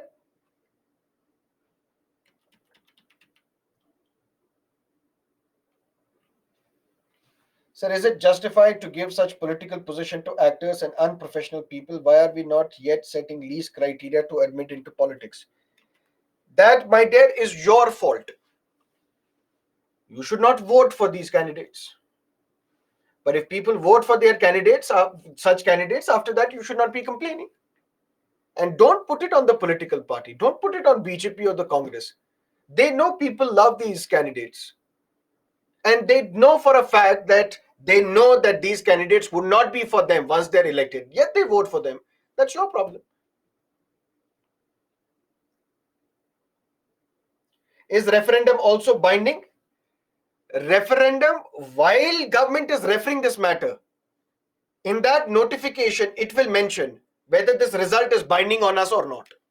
If they mention it is binding, it is binding. If they mention it is not binding, we are just trying to elicit opinion, it won't be binding.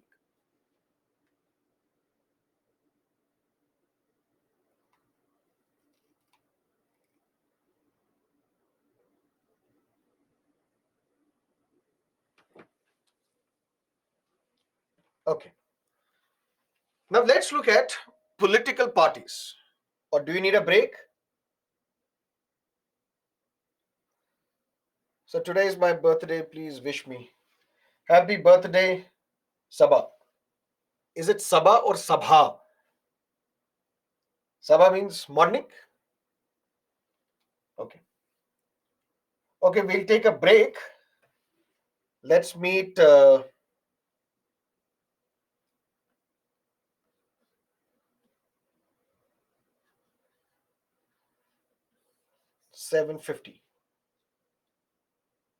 See you on the other side of the break. My dear, it's not my birthday. It's Sabha's birthday, not mine. Don't wish.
Shall we start?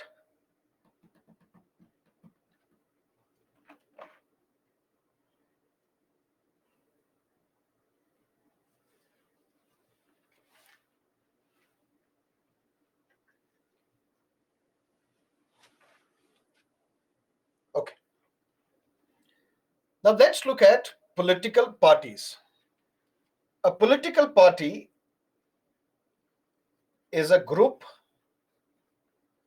of people with the intention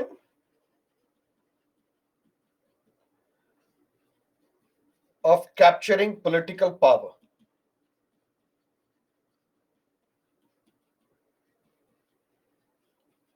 That means a group of people who, through elections, their principal objective is to form the government.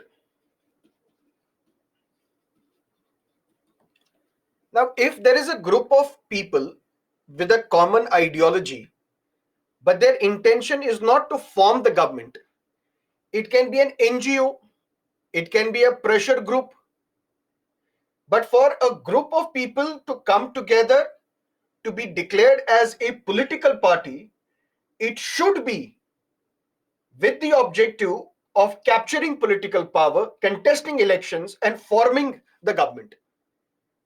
So if there is a party which is not contesting elections, which is not there to form the government, we don't call such a party as a political party. It can be any other group.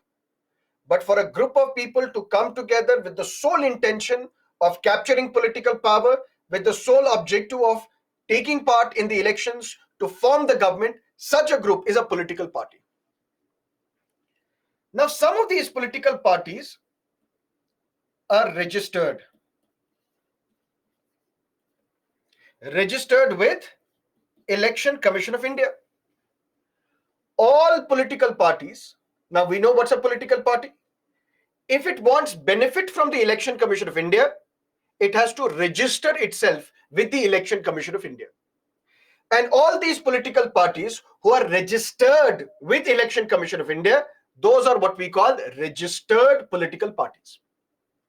And over a period of time, some of these registered political parties are recognized by Election Commission of India, recognized as either a national political party or a state political party.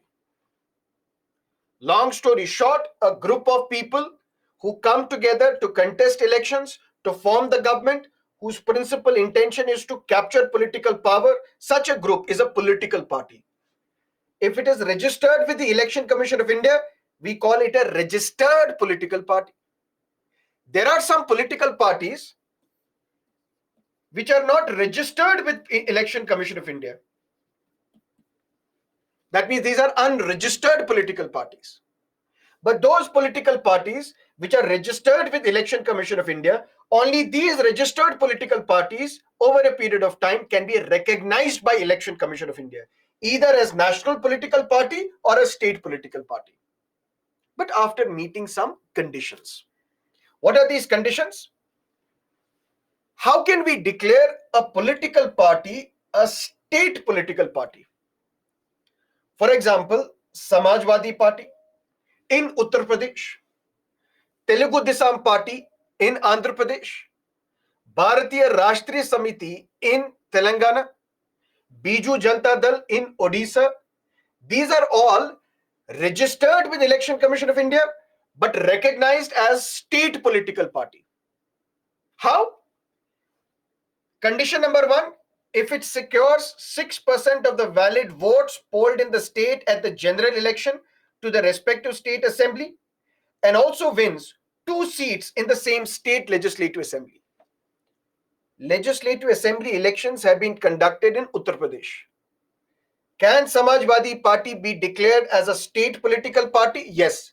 If in this election it gets 6% of all the valid votes, that means in all the 403 constituencies, when we will count the votes, if Samajwadi Party gets 6% of all these valid votes, also 2 seats in the legislative assembly, then it is a recognized political party, recognized state political party.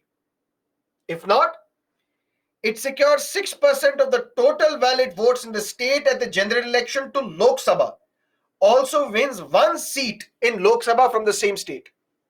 Now, what if it is not a legislative assembly election? What if it's a Lok Sabha election?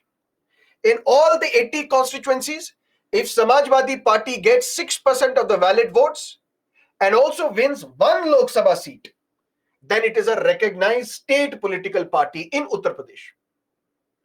If not, it wins 3% of the seats in the legislative assembly or 3 seats in the assembly, whichever is more.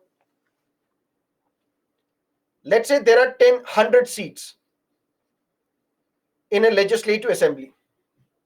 A political party is contesting the election. If it wins 3% of these seats, that means 3, or 3 seats, whichever is more. For that matter, if this assembly has 200 seats and this political party wins 6 seats, which is 3% of 200, it is a recognized state political party. If it wins 3 seats, it is still not a recognized state political party. Because either you have to win 3% of the seats or 3 seats, whichever is more. If not, if it wins 1 seat in Lok Sabha for every 25 seats, there are 75 seats, for example, in Madhya Pradesh, for example, otherwise it has 29. If there are 75 seats in Madhya Pradesh, and if this political party wins 1 seat for every 25 seats, that means total it wins 3 seats, it will be a recognized state political party. If not, if it secures 8% of the total valid votes polled in the state. Now forget about number of seats you win. Even if you don't win any seat, but you have bagged 8% of the valid votes which have been polled. For example, it's a Lok Sabha election or a legislative assembly election. My political party, it did not win any seat, but it got 8% of all the valid votes.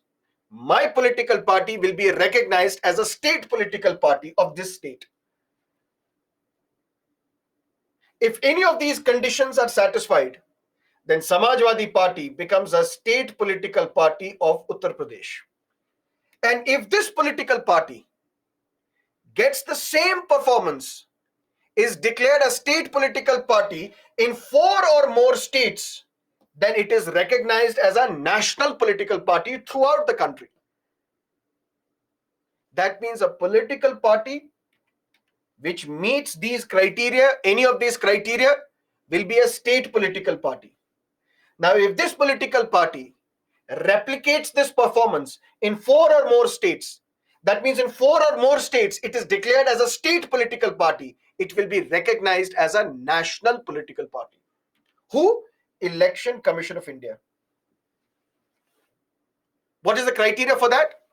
Let's say I have set up a new political party, and my political party contested elections in 4 or more states. And on all these 4 or more states, I am recognized as a state political party. I will be now declared by the Election Commission of India as a recognized national political party. What if I set up a political party today? Now I am contesting Lok Sabha elections or assembly elections. If my candidates have scored at least 6% of the total valid votes in at least 4 states, and the party has at least 4 MPs, or if it has won at least 2% of the total seats in Lok Sabha from at least 3 states. These are the conditions that you will have to remember. You will have to memorize. My political party, it contested elections.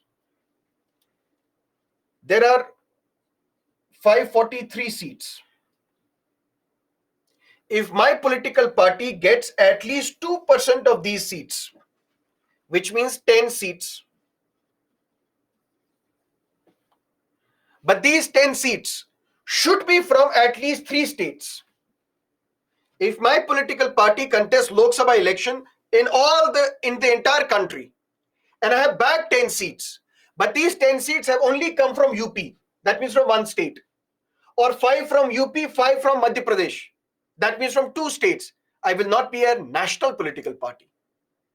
I will be a state political party in these 2 states. At least from 3 states, if I get these 10 seats, I will be a recognized national political party. And a political party which is recognized as the state political party in 4 or more states is known as a national political party. And how many national political parties do we have as of now? Aam Aadmi Party recently was declared as a national political party because it is declared as a state political party in 4 or more states, including union territories. For example, Delhi, Punjab, Goa, Punjab, Delhi, Goa, Gujarat. In 4 states, it has bagged more votes, which meets the criteria of a state political party. It's a state political party in 4 or more states. It's a now national political party. BJP, Congress, CPIM, Bahujan Samaj Party, and National People's Party, which is the first party from Northeast to be given the status of a national political party. This is led by Conrad Sangma, who is the Chief Minister of Meghalaya. Clear? But what are the benefits? Benefit number 1, when there is an electronic voting machine and the names are to be added on the electronic voting machine, names are added in the alphabetical order. First will be national political party. That means all the national political parties, their candidates in alphabetical order, they will get first slot. Then state political party, their candidates in alphabetical order. Then recognized political parties, who are recognized, registered political parties. Then unregistered political parties. Then independent candidates. And then the last button is nota.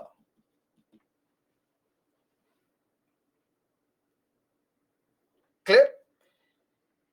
It has certain privileges.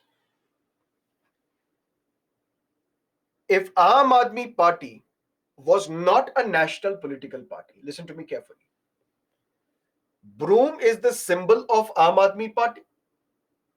If Aam Aadmi Party is not a national political party, but it has to contest election from, let's say, UP, it may not be given broom as a symbol. It may be given any other symbol. If it contests election in Chhattisgarh, it may not be given broom as a symbol. It can be given any other symbol. But if it's a national political party, it will be given this symbol in every part of the country.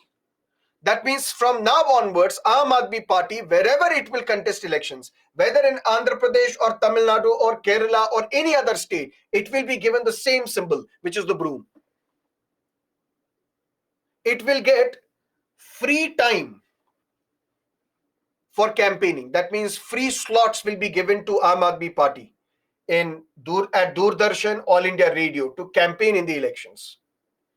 It will be given access to electoral rolls as well. 2 copies of electoral rolls will be given to Aam Aadmi Party because it's now a national political party.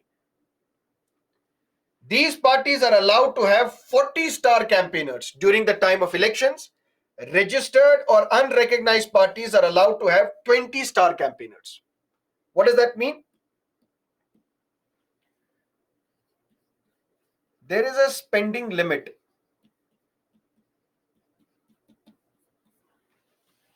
What is the amount of money that you can spend in the election?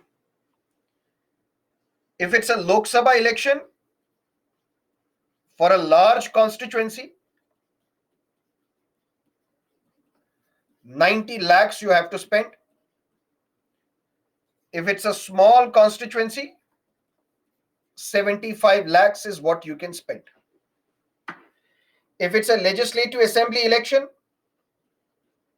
for a large constituency, you can spend 40 lakh rupees. For a small constituency, you can spend 28 lakh rupees. So I am a candidate contesting elections, let's say to Lok Sabha or Legislative Assembly, large constituency or small constituency. let's assume my constituency is large in terms of geographical spread. I can spend 90 lakh rupees. That means whatever I spend, whether it is on fuel, whether it is on boarding, whether it is on travel, whether it is for publicity material printing, for example, I'm printing pamphlets, I'm printing posters, the entire money that I spend, I have to keep track of it, keep note of it, keep account of this spending. Because after the election, I have to deposit this with Election Commission of India. All the details of my spending, I have to deposit with the Election Commission of India. Tell Election Commission of India that this is where I have spent the money, and I have spent money which is under 90 lakh rupees. But what if I bring Mr. Modi to campaign in my constituency? So the chopper ride of Mr. Modi, the security apparatus for Mr. Modi, more people, more and more number of people will attend this rally. So whatever I will be spending on Mr. Modi as well, that should also come under my expenses, which primarily means only one campaign of Mr. Modi, only one rally of Mr. Modi, and I will be spending entire 90 lakh rupees. This is where the idea of star campaigners comes into the picture. That means when the elections are announced, all political parties are told by the Election Commission of India, you give us a list of who are your star campaigners. If you are a recognized national political party or a state political party, recognized party, you can have 40 star campaigners. If it is an unrecognized, unregistered political party, you can have 20 star campaigners, which basically means whatever money is spent on these star campaigners will not be added to my expenses list. That means if I am from the Congress and Shri Rahul Gandhi, Srimati Sonia Gandhi, Priyanka Gandhi, Mr. Mallikarjun Kharge, Mr. Jairam Ramesh, these are star campaigners set up by Congress party, Mr. Sachin Pilot. In my constituency, when they will come to campaign for me, their expenses, whatever money is spent on them, will not be counted in my expenses. The benefit is that if you are a recognized political party, you can have 40 star campaigners. But if you are an unrecognized, unregistered political party, you can have only 20. That's the benefit. The benefit is every national party is allotted a symbol exclusively reserved for its use throughout the country. That means even in the states where it is not contesting elections, it will use broom as the election symbol. For a state party, the allotted symbol is exclusively reserved for its use in the state in which it is recognized.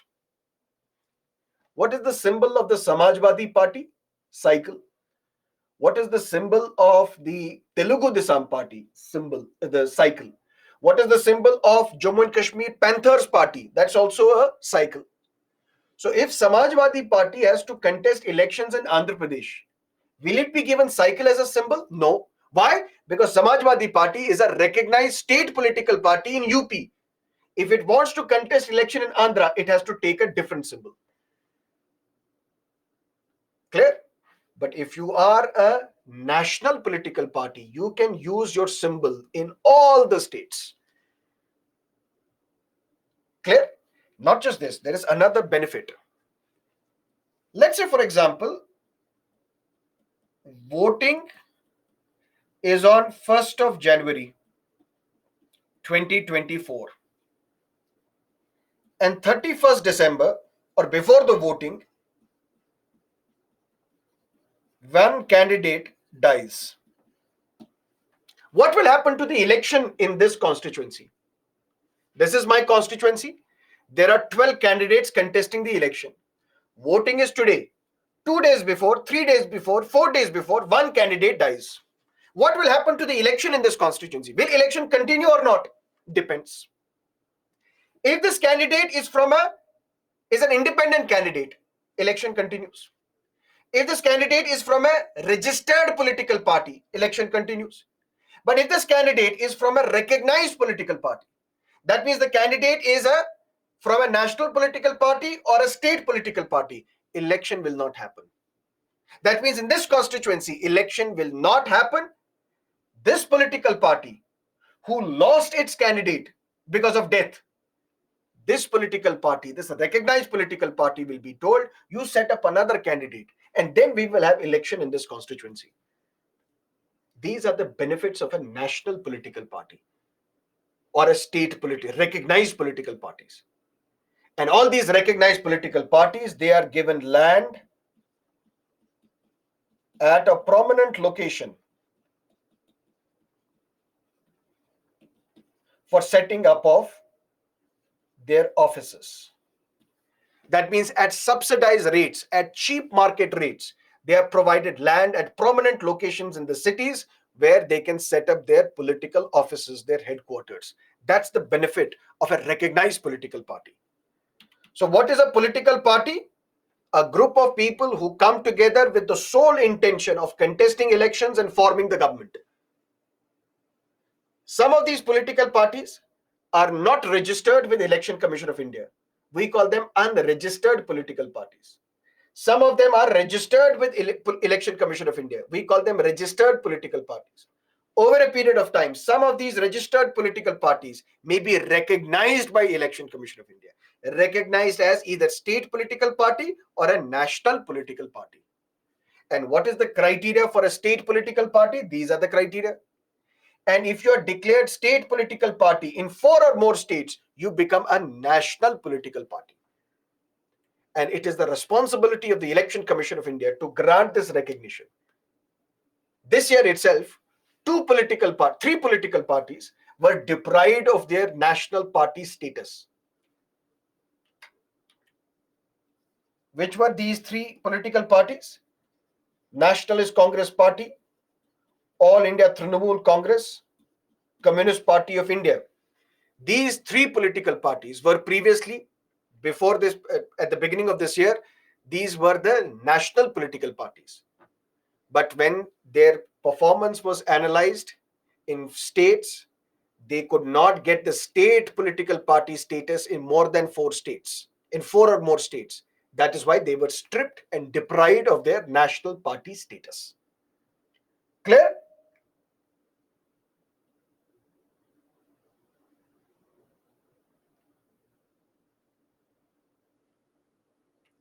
Why Aam Aadmi Party became national political party? Because it is recognized as a state political party in 4 or more states. Delhi, Punjab, Gujarat, Goa, their performance was such that they were able to get the votes. If not seats in Goa, but vote share. Seats as well as vote share in Gujarat. Seats as well as vote share in Delhi and Punjab. In fact, it has a good presence in Madhya Pradesh as well. It is a national political party.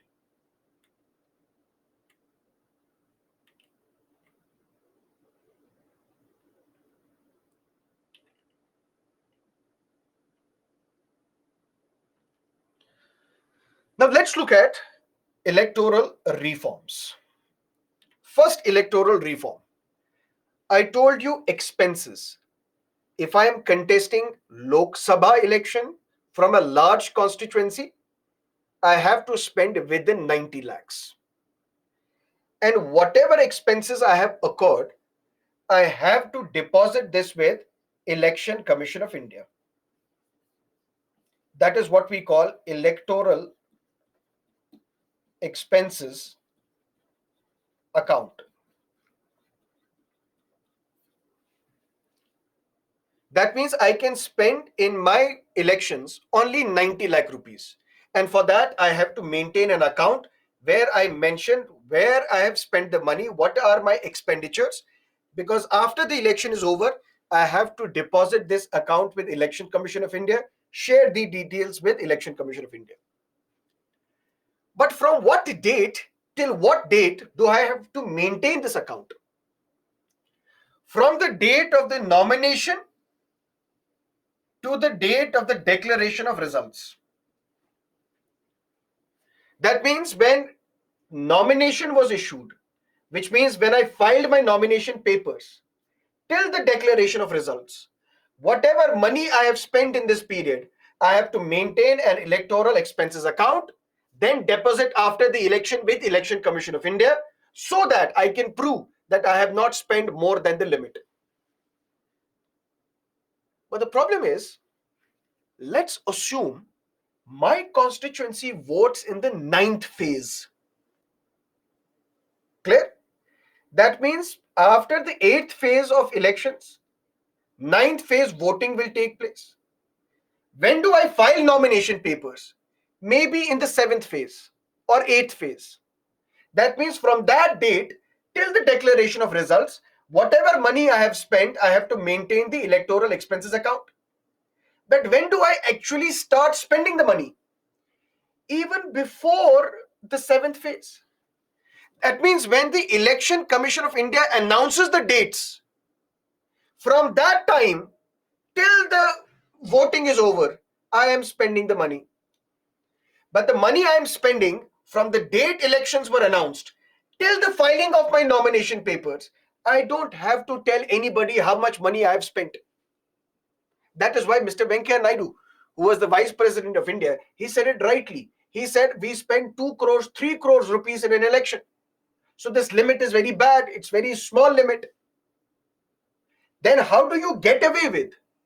By spending more than the limit which is prescribed by the law, by the Representation of the People Act.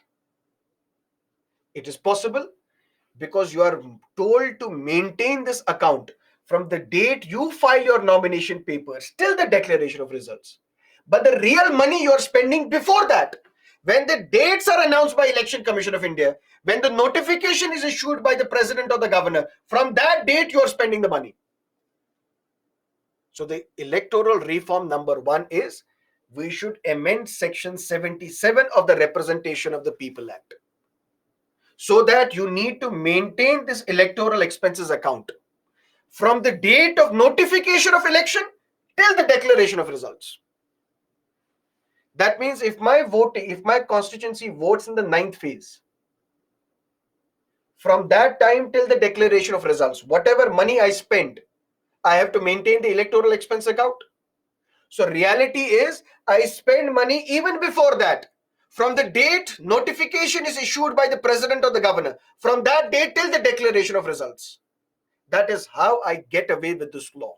That is how I spend crores and crores of rupees in the election. Reform number 1 would be this period of which you have to maintain this electoral expenses account should be extended from the date of nomination of the elections till the declaration of results. That's reform number 1. Reform number 2. This electoral expenses account I have to present to the Election Commission of India after the election. What if I fail to submit it to Election Commission of India? I will be disqualified. Because you have something to hide. You said you have to spend within, the law says you have to spend within 90 lakhs. But your expenses account is of 2 crore rupees. If you submit this account with Election Commission of India, it will disqualify you. And you are not submitting it with Election Commission of India. Even then, Election Commission of India will disqualify you. But this disqualification is for 3-year period. Which means if I won the election today, let's say within 45 days, I have to lodge this account with Election Commission of India, telling Election Commission of India that I have spent within the limit. Election Commission of India will then look at your expenses and will also look at those expenses which you have not mentioned in your account. For example, in your account, you mentioned this much money for boarding, this much money for lodging, this much money for food, this much money for stationery, this much money for printing, this much money for stationery. All these expenses are within 90 lakhs. Clear? This much money for advertisement, this much money for advertisement. This is the amount of money that you have spent. It is within 90 lakhs. Now, Election Commission of India is looking into your expenses. Election Commission of India says, come here. I said, what? You have not mentioned the amount of money that you gave for paid news. What? When you issue an advertisement in the newspaper, for example, this is the Hindu newspaper. If this Hindu newspaper has various editions, Delhi edition, Chandigarh edition, Bengaluru edition, Chennai edition, If you want your advertisement on the front page, that is what we call jacket ad. That means first page and the second page will be of your advertisement. Then will come the real page number one. This is what we call jacket. This jacket ad, if you want in the entire country, in all the editions of the Hindu, you have to pay 70 lakh rupees. That means one advertisement will cost you 70 lakh rupees and you have to spend only 90 lakh rupees. How do you get away with this? You still want to be advertised, but for that you're calling the journalist. Can you publish an article? So instead of you putting out an advertisement, there is an article written by a journalist that Mr. Sarmad visited his constituency. People praised him for his efforts during COVID-19. 20 lakh people were provided scholarships. All the people were very happy. This is the photograph when I'm meeting the constituency. One, people of my constituency will get an idea, will be misled that it is the newspaper writer, it is the author, it is the columnist, it is the journalist who is writing this article, and it is based on truth. Because it's not an advertisement, it's something which is written by a journalist. But journalist will not write like this. I will give him 10 lakh rupees or 20 lakh rupees. Please write this article. Because if I use this language in an advertisement, I have to tell it to Election Commission of India. Then I cannot spend more. So I will give you 20 lakh rupees or 70 lakh rupees, but you write this article. This is what we call paid news. News for which you are paying. Election Commission of India will say, come here. These are paid news, which means it appears that you have paid money to these journalists to get these news articles. Why have you not included them in your expenses account? We are disqualifying you. But you are disqualified for 3 years. That means if I am elected today, within 6 months I will be disqualified because the Election Commission of India will come to know whether I violated the election limit. That means 6 months, then for 3 years I will be disqualified, which means I can contest the election again. The reform that we are proposing is this period should be extended from 3 years to 5 years so that this candidate at least cannot contest the next election as well. Which means if after 6 months I am disqualified, but now disqualified for 5 years, which means after 4.5 years election would be conducted, I will not be eligible to contest that election because I'm disqualified. So there will be fear in my mind. I should not fake these accounts. I should not mislead Election Commission of India. I should not overspend. Because if I do that, not only will I be disqualified from the current Lok Sabha, I cannot contest elections in the next Lok Sabha as well. Which means for 10 years, I will be in political oblivion. I will be in political retirement. After 10 years, nobody would listen to me. This fear has to be there in the candidate.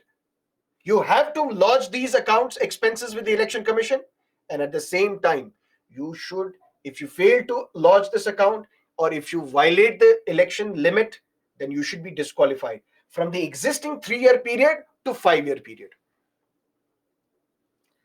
Another electoral reform, political donations, electoral bonds, and this I will give you as an assignment.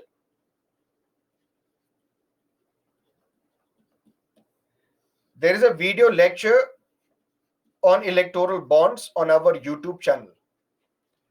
That is my video. Please go through that video, understand what electoral bonds are, what are the challenges before electoral bonds, because right now this case is going on in the Supreme Court. Supreme Court has to decide whether electoral bonds will continue or not, whether they violate free and fair elections or not, whether they violate right of the candidates, right of the people to know about the political parties. That will be your assignment. Would you be able to watch that video? Yes? Very good. Already watched. Yes, yes, yes, yes, yes, yes, yes, yes, yes. Very good. So that is why we will not discuss it here. We will discuss something else because we are here to save our time, preserve our time.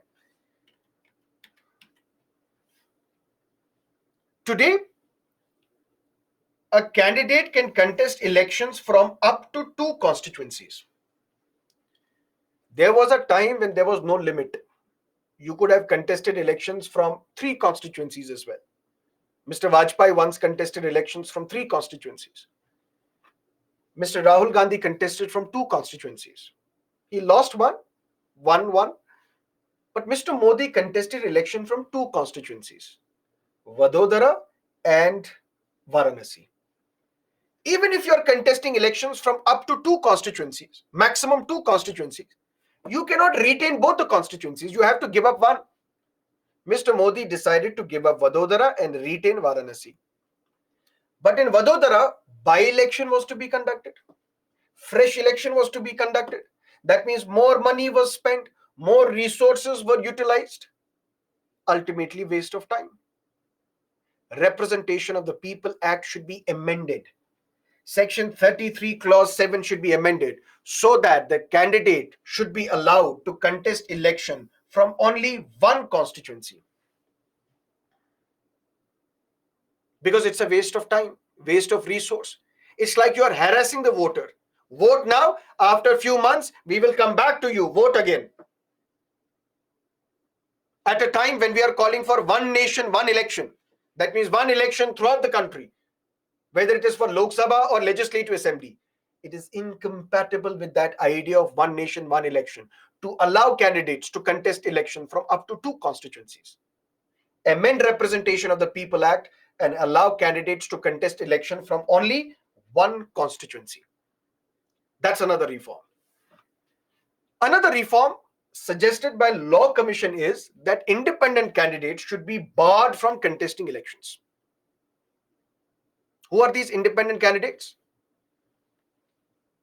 Shrimati Hema Malini, Dream Girl, contested Lok Sabha elections from the Mathura constituency. Congress, Samajwadi Party, Bahujan Samajwadi Party, other political parties, they realized that we don't have a choice. We don't stand a chance to beat the Dream Girl. Although it's our dream to beat the Dream Girl, but it will remain a dream. But they saw a dream. In that dream, they hit upon an idea. Let's find out from Mathura who are the other Hema Malinis with same name. And we will ask them to contest elections. So that when Hema Malini name is mentioned on the electronic voting machine, I am a voter, I am searching for Hema Malini in the EVM. But now there are so many Hema Malinis. Who is the real Hema Malini? Which means I may be able to mark my preference to vote for a different Hema Malini. And how are these political parties setting up these candidates? Independents. That means they can't send their own candidate as Hema Malini because then they will lose. They want their candidate to win at the expense of Hema Malini. So they want to confuse the voters by having more Hema Malinis contest this election. Law Commission of India says these independent candidates are mostly dummy candidates, non-serious candidates with the same name, only to increase voters' confusion. That is why independent candidates should be disbarred from contesting elections. Who says this? Law Commission of India. But if you ask me, I don't agree with this suggestion. Why? Because Article 14 talks about right to equality. Free and fair election is the basic structure of the Constitution. Anybody who has completed the age of 25 should have the freedom to contest election. Just because a provision is misused doesn't mean we have to delete that provision.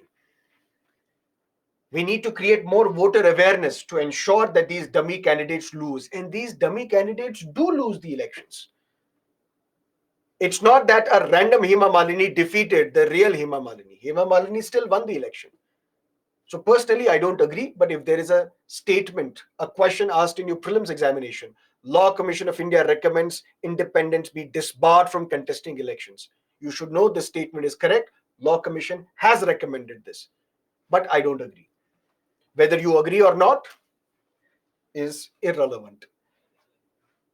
Thus, Section 4 and 5 of the Representation of the People Act should be amended to provide for only political parties which are registered with Election Commission of India to contest elections. Something else. simultaneous elections, what is known as one nation, one election.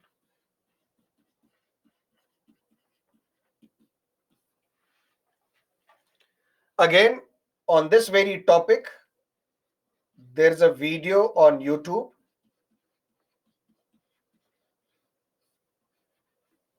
Please watch that video. It's a thorough 1 hour video where you can understand the history of one nation, one election, the arguments in favor, the arguments against, how we can implement this.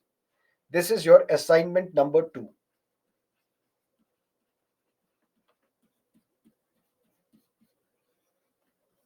In schools or colleges, we were told by the teachers that assignment is, we will not teach you this, but you will have to learn it on your own.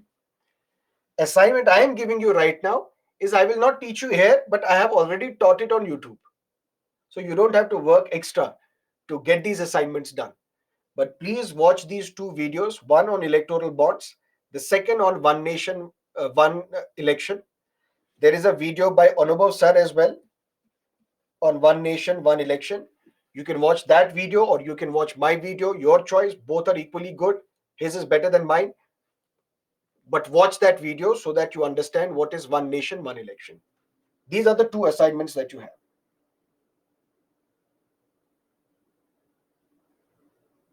Okay, very good.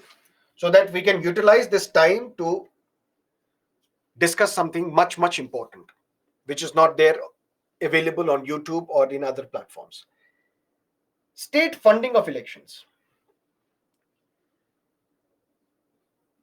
There is a limit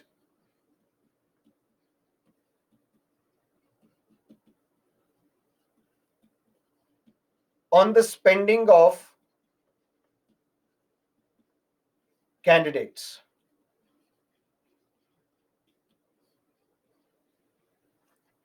If it's a large constituency, 90 lakhs. If it's a small constituency, 75 lakhs. That's the limit.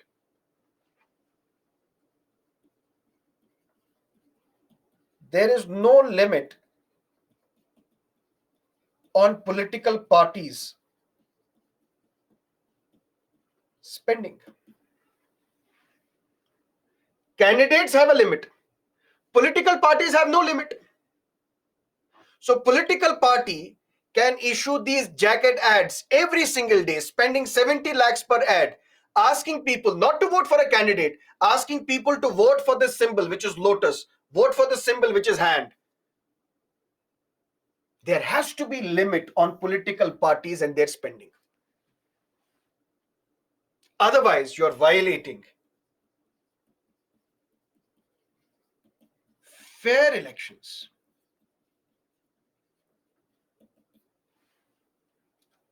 If 90 lakh is the spend on a constituency, let's assume all the constituencies are large constituencies.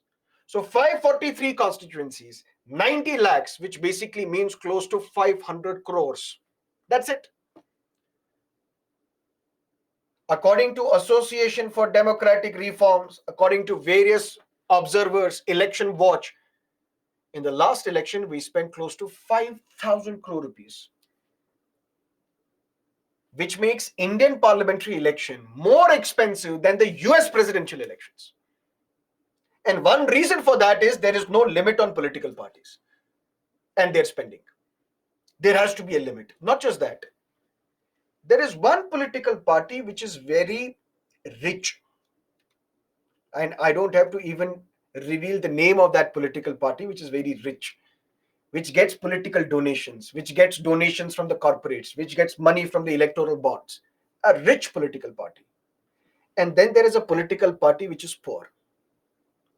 This rich political party can send its candidates in choppers, can have jacket ads, marketing campaigns, SMS campaigns, can have hashtags on the Twitter, spend money on digital media to convince voters to vote for them.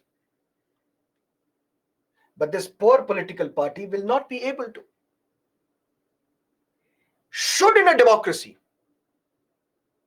a political party's ability to form the government be dependent upon whether that political party has money or not? It should not happen. It's the ideology of that political party, the election manifesto of that political party, the nature of candidates set up by political party that should determine whether it should be successful or not. But unfortunately, it's the money which dictates everything. That's why Bill Clinton said in the 1990s, it's all economy stupid. It's all about money. Can we do one thing? Instead of corporates, instead of individuals donating money to political parties, we should ban all these donations. But political party needs money. 110% they need money, because if I want to project my ideology, if I have to convince voters why they should vote for me, I need money for boarding, lodging, stationery, printing, tickets, everything. Yes, I need money. But instead of this money given to me by corporates, why isn't the state giving me this money? State should be giving this money.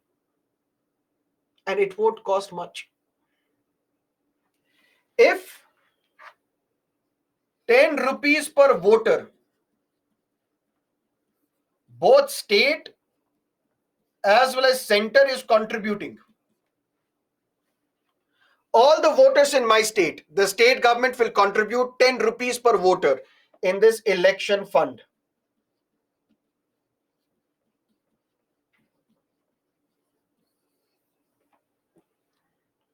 The central government, for all the voters in the country, will contribute 10 rupees per voter to this election corpus fund. This election corpus fund will have more than 1,500 crores. And this electoral corpus fund will be used to give money to political parties. This money you should spend. You should not take donations from others. This is what we call state funding of elections. That means instead of corporates funding political parties, and why should a corporate fund a political party? There has to be give and take. There has to be quid pro quo, which basically means I will give you something, but I need something in return. If I am donating money to you, tomorrow when you form the government, you should make policies which will help my company. Otherwise, why would I donate money to you? That is why there is a stand-up comedian by the name of Kunal Kamra. He makes a genuine question, raises a genuine question. Why should I not be voting directly for Mr. Ambani? Why should Rahul Gandhi or Mr. Modi come in between? If he gets to decide who forms the government by spending the money, by donating the money, I should rather vote for Mr. Ambani. And Mr. Ambani will not be corrupt. State funding of elections. And there have been so many committees. Dinesh Goswami Committee, Tarkunde Committee, so many committees which had recommended state funding of elections. That means there has to be an electoral corpus fund. This money should be given to political parties for their spending. And only that much money should be used. Nothing else. It will reduce corruption in our society. It will reduce this unholy nexus of corporates and politicians in India. And maybe the larger beneficiary would be the people of India. But state funding of elections can have an alternative as well. And this alternative was proposed by Professor Yogendra Yadav, one of India's foremost psephologists. Professor Yogendra Yadav says, let the corporates donate money. Because why is a corporate donating money? We know he needs something from the government. But in practice, on paper, in front of media, what do these corporates say? We are donating money to these political parties because we want to deepen democracy. We don't need anything from the government, but we want to deepen democracy. That's how we are donating money to political parties. Otherwise, where will they get the money to implement their ideology or convey their point of view to the people? let these corporates donate, but instead of donating to political parties themselves directly, they should donate to electoral corpus fund.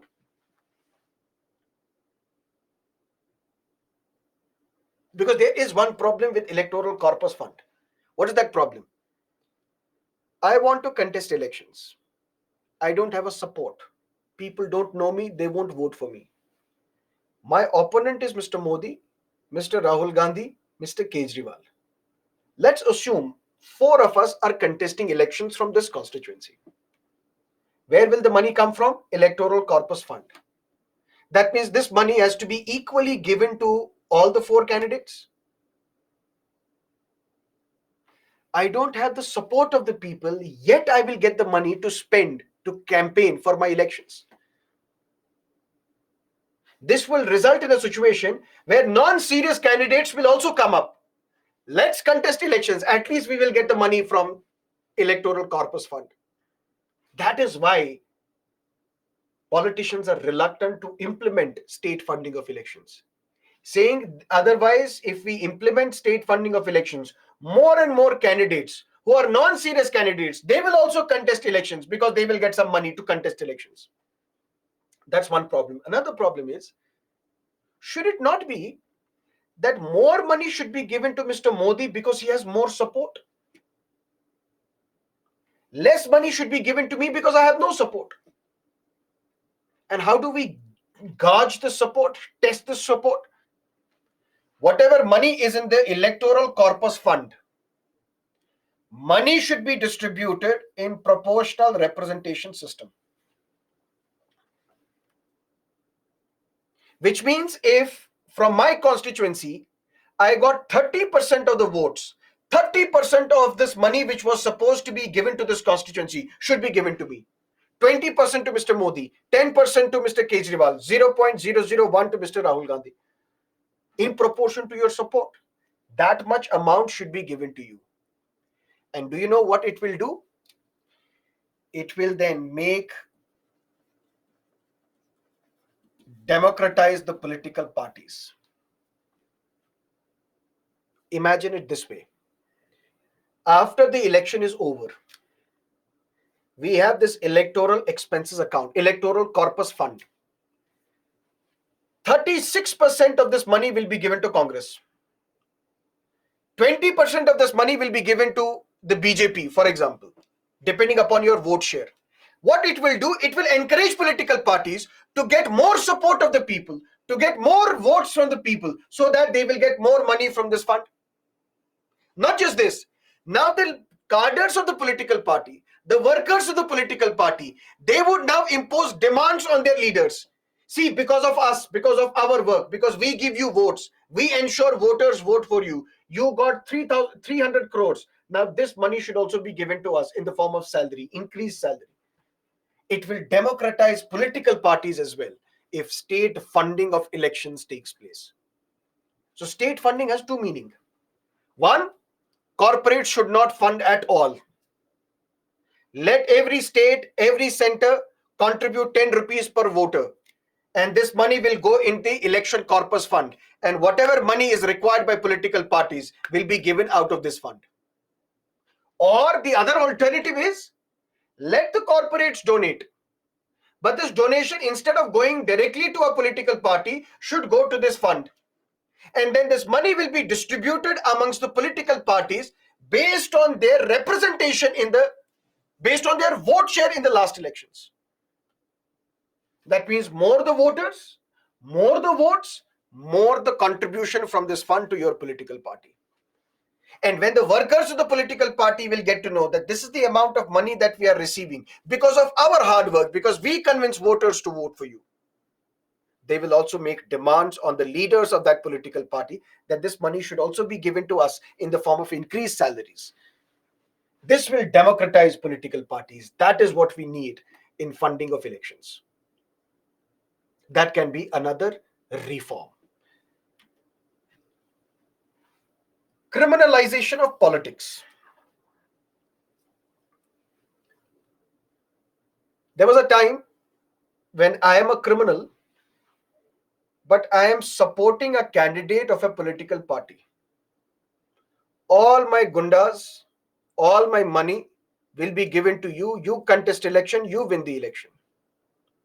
So that tomorrow when you become an MP or an MLA, you will save me. Over a period of time, these criminals realized, why should we support someone else to contest these elections? Why don't we jump into elections ourselves? So these Bahubalis, they started contesting elections on their own, and as criminals also, they became the members of the parliament or legislature. So candidates with criminal past, contesting elections, winning the elections, and ultimately what happens? Lawbreakers become lawmakers. These criminals who broke the law, now they are part of the legislature to make a law. So many petitions were filed in the courts that these criminals should not be allowed to contest elections. We are talking about convicted and charge sheeted and accused.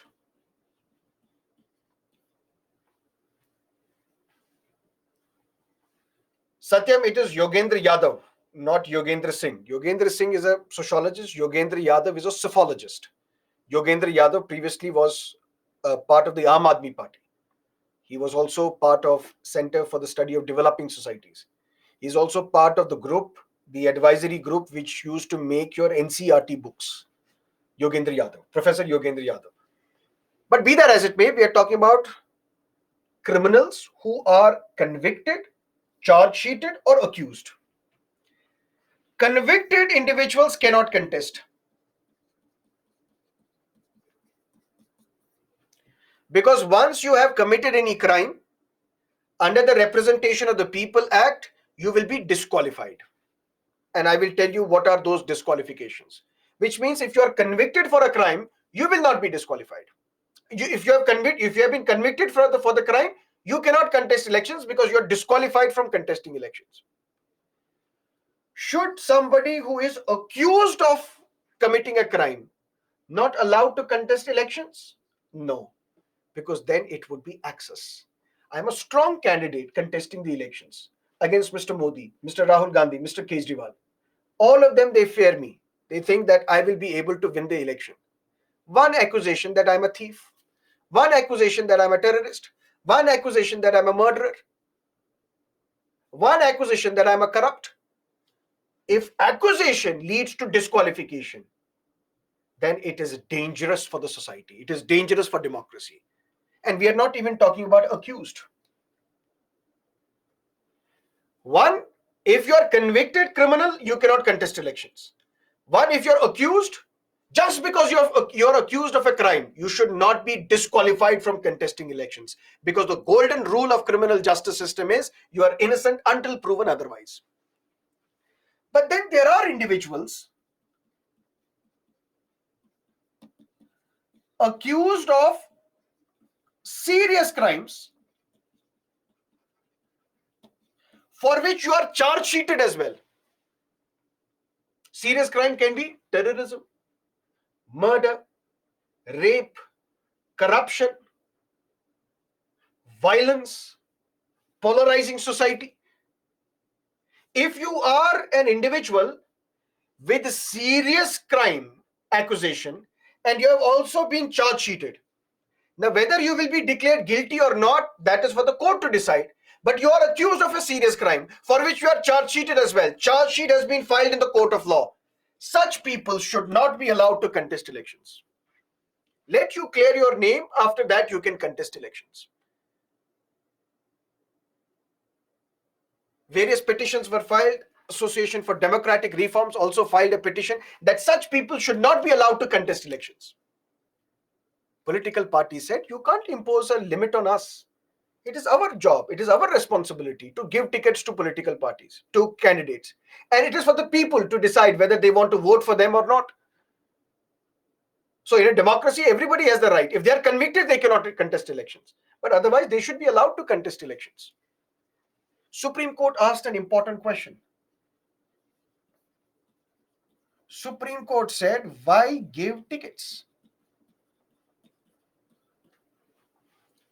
Such people who are charge sheeted, who are accused of serious crimes, who have been charge sheeted, although they're not convicted, they're charge sheeted. But can't you find someone else in the constituency to give ticket to? Why are you giving ticket to this individual? Give us the reason. Political parties previously would answer winnability.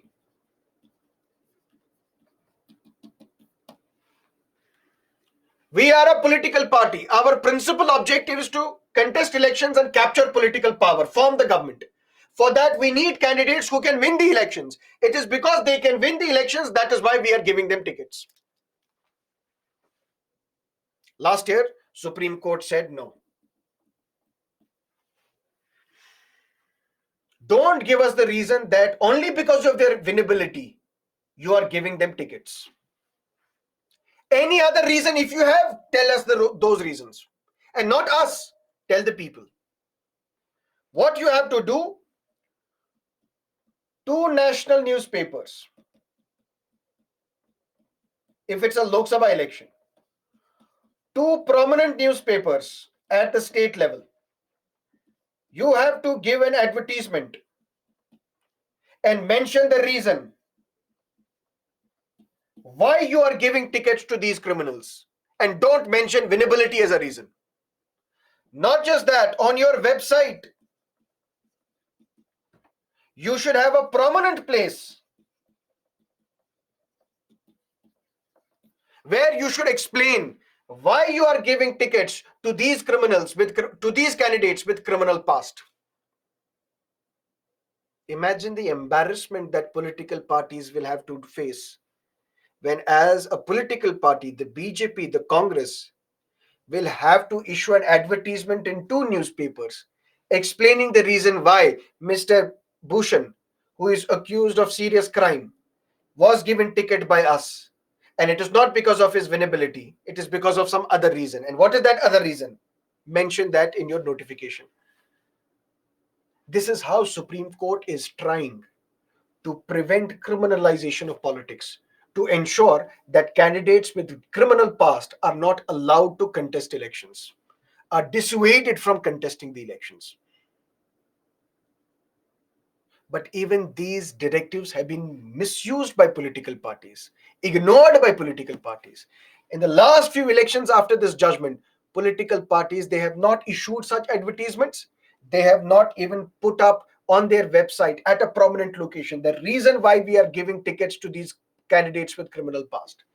And now there is a contempt of court petition pending against these political parties before the court.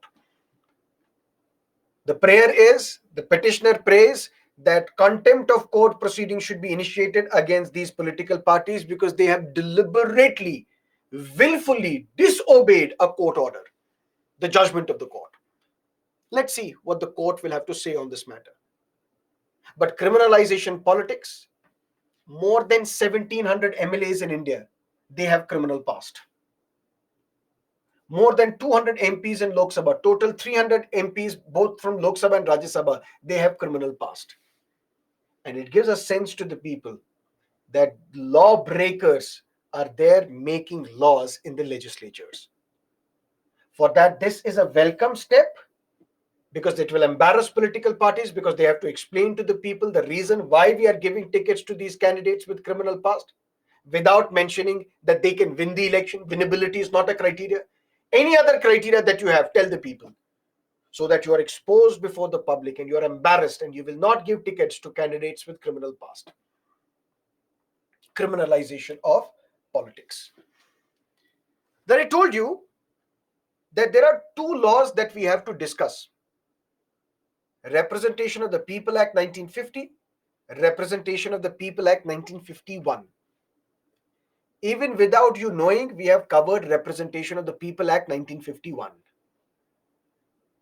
Let's first look at RPA 1950, then RPA 1951. Representation of the People Act 1950 talks about four things or areas. Number one, allocation of seats. We have Schedule 4 of the Constitution. What does it talk about? Representation of states in the Rajya Sabha. UP will have 31 MPs. Telangana will have 7 MPs. Andhra will have 11 MPs. Where is it mentioned? Schedule 4 of the Constitution. But how many MPs do we have in Lok Sabha? 543. And for UP, how many seats are there in Lok Sabha? Not mentioned in the Constitution, mentioned in the Representation of the People Act 1950. What is the composition of a legislative assembly? Minimum we can have 60 MLAs, maximum we can have 500 MLAs. But for UP, how many MLAs do you have? What is the strength of your assembly? Mentioned in Representation of the People Act. What is the strength of a legislative council? Minimum we can have 140, maximum we can have 1/3 of the legislative assembly. But for Karnataka, what is the strength of legislative council?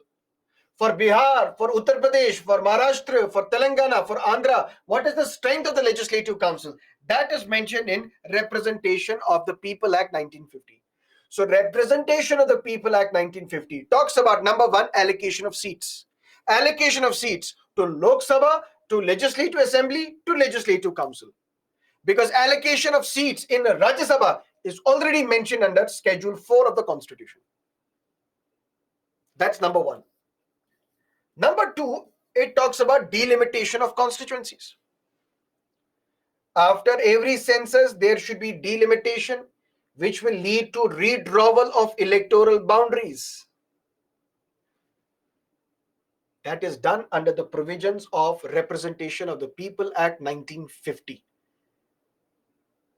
So one thing that RPA 1950 talks about, allocation of seats to Lok Sabha, to Legislative Assembly, to Legislative Council. Number two, delimitation. Number three, officers who are part of preparing these electoral rolls.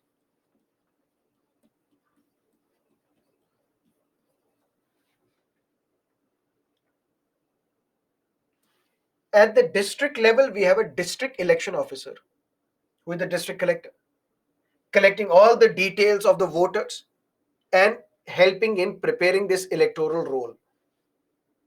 At the state level, we have the state electoral officer. At the central level, we have the chief electoral officer. All of them, they are responsible for making these electoral rolls. That means four things that are mentioned in that are part of the Representation of the People Act. Number one, allocation of seats. Number two, delimitation. Number three, officers. Number four, electoral rolls. If you are voter of this particular constituency, what is the proof that you need to give so that your name can be registered as a voter in this constituency? That all is decided by these officers, and that is how they create electoral rolls. And we have a common electoral roll. That is Representation of the People Act 1950. That's it. But the real law, which talks about the entire conduct of elections, is the Representation of the People Act 1951. Because what is 1950 law? An act to provide allocation of seats in, delimitation of constituencies, whether to House of People or legislatures of states, which includes Legislative Assembly, Legislative Council. It also talks about qualification of voters at such elections. What is the proof that you have to give so that your name can be mentioned in the voter list, electoral rolls? Preparation of electoral rolls. All this is mentioned under Representation of the People Act 1950. But the real law to govern the conduct of election is the Representation of the People Act 1951. And what does this law talk about? It talks about qualification to contest election. It talks about disqualification from election. It talks about various officers who are responsible for the entire polling exercise. Sir, what is the qualification to become a member of the Council of States, Rajya Sabha? That's mentioned in the constitution. You should be the citizen of India. You must have 30 years of age. You should be eligible to become a member of the, you should not be holding any office of profit. But any other qualification will be prescribed by the parliament, by law. Constitution says for Lok Sabha as well, you should be the citizen of India. You must have completed 25 years of age. You should not be holding any office of profit. And any other qualification can be prescribed by parliament by law. And what is that law? Representation of the People Act 1951. And it is this Representation of the People Act 1951 which says if you want to contest Rajya Sabha election, which is Council of States, if you want to contest Lok Sabha election, you should be a voter in any parliamentary constituency of this country. I told you previously, till about 2003, if you wanted to contest Rajya Sabha election from Karnataka, you should have been a registered voter of Karnataka. But now that is not the case, because the Representation of the People Act 1951 was amended to provide for that you should be a registered voter in any parliamentary constituency of this country to contest Rajya Sabha elections. What is the qualification for the House of the People? We have discussed about reservation for SCs and STs. If there is a constituency which is reserved for SCs, only SCs can contest those elections.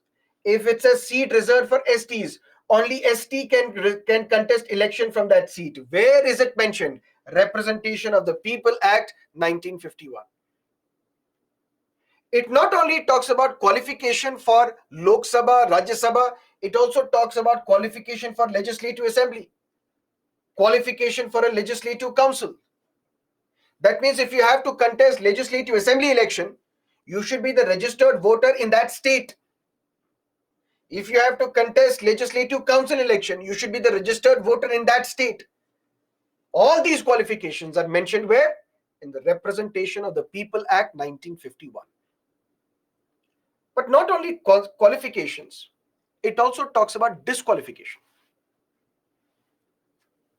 A member of a legislature, whether parliament or state legislature, shall be disqualified. On what grounds? Change in the nature of citizenship, adjudged insolvent, mental unsoundness, office of profit. All these are mentioned where? In the Constitution.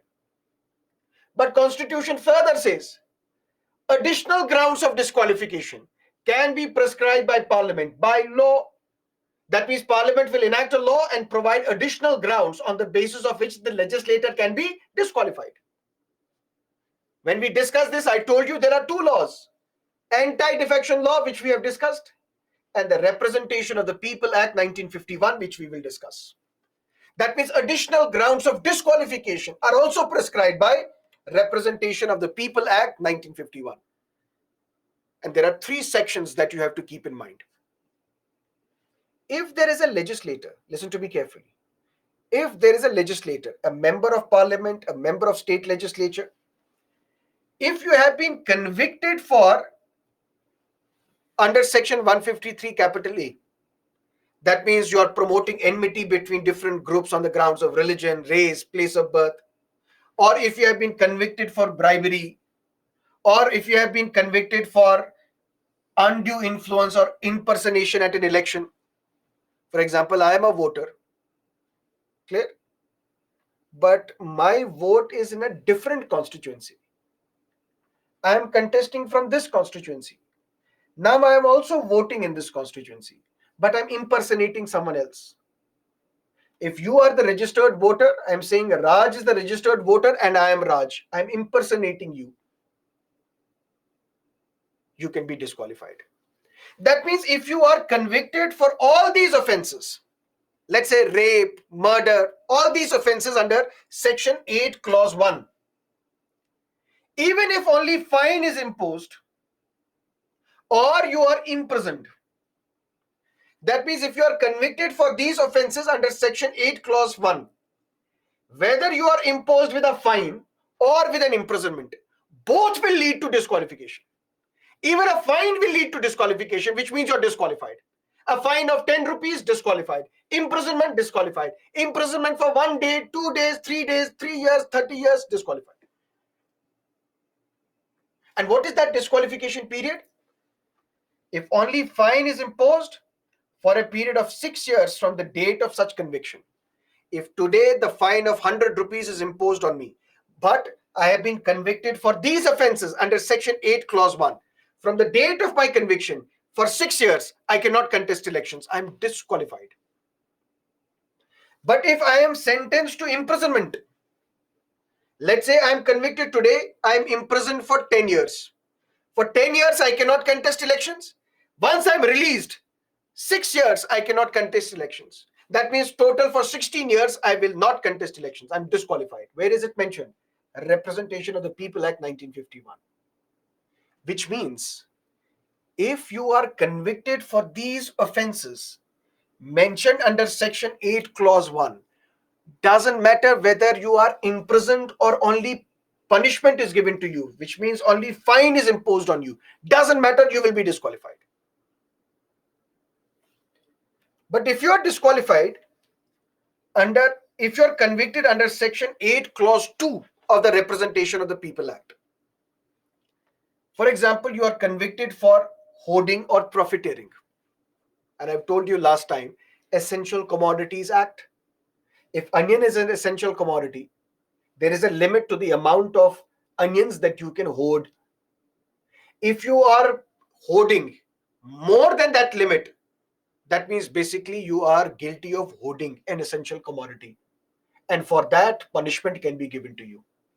If you are a legislator who has been convicted for hoarding or profiteering, or you are adulterating foods or drugs, there is a food item that you are manufacturing and you are adulterating it, you're adding fertilizers or chemicals to this food item, you're adulterating the food, you will be convicted. If you are convicted of any provisions under the Dowry Prohibition Act, but this time, if you're convicted for these offenses and you're imprisoned for not less than 6 months, previously under section 8 clause 1, even if a fine is imposed, you will be disqualified. But if you are convicted for these offenses, if you are sentenced to jail for less than 6 months, you will not be disqualified. But if you are sentenced to jail for more than 6 months, you will be disqualified. And you will be disqualified from the date of such conviction and continue for a further period of 6 years since your release. That means if you are convicted for serious offenses under section 8 clause 1 of the Representation of the People Act, whether it is cruelty towards woman by a husband, whether you are convicted of unlawful activities or atrocities act, or convicted under the Corruption Act, convicted under the Terrorism Act, even if a fine is imposed, you will be disqualified for 6 years. If imprisonment, then throughout your imprisonment period, you cannot contest. Once you're released, for another 6 years after you're released, you cannot contest elections. But if you're convicted for, let's say, hoarding or profiteering or adulteration or some provisions under the Dowry Prohibition Act, if you are convicted but you are sentenced to 2 months in jail, 3 months in jail, less than 6 months in jail, you will not be disqualified. But if you are sentenced to more than 6 months in jail, under these provisions, you will be disqualified. For how long? 6 years after your release. Then we have section 8 clause 3. A person convicted of any offense. Which are these offenses? Other than those mentioned under section 1 and section 2, other than the serious offenses mentioned under section 1, other than those offenses mentioned under section 2, which is adulteration, profiteering, hoarding, or some provisions of Dowry Act, other than these two provisions, if you are convicted for any law, but imprisoned for not less than 2 years, if you are convicted for any law as a legislator, but punishment is given to you which is less than 2 years, you will not be disqualified. But if the punishment is given which is 2 years or more, then you will be disqualified, and disqualified for a further period of 6 years after your release, Mr. Rahul Gandhi came in this category. Rahul Gandhi was not convicted under Section 8, Clause 1, or the offences under Section 8, Clause 1, or the offences under Section 8, Clause 2. He came under Section 8, Clause 3, because he was convicted for a law which is not mentioned under 8, Clause 1 and 8, Clause 2.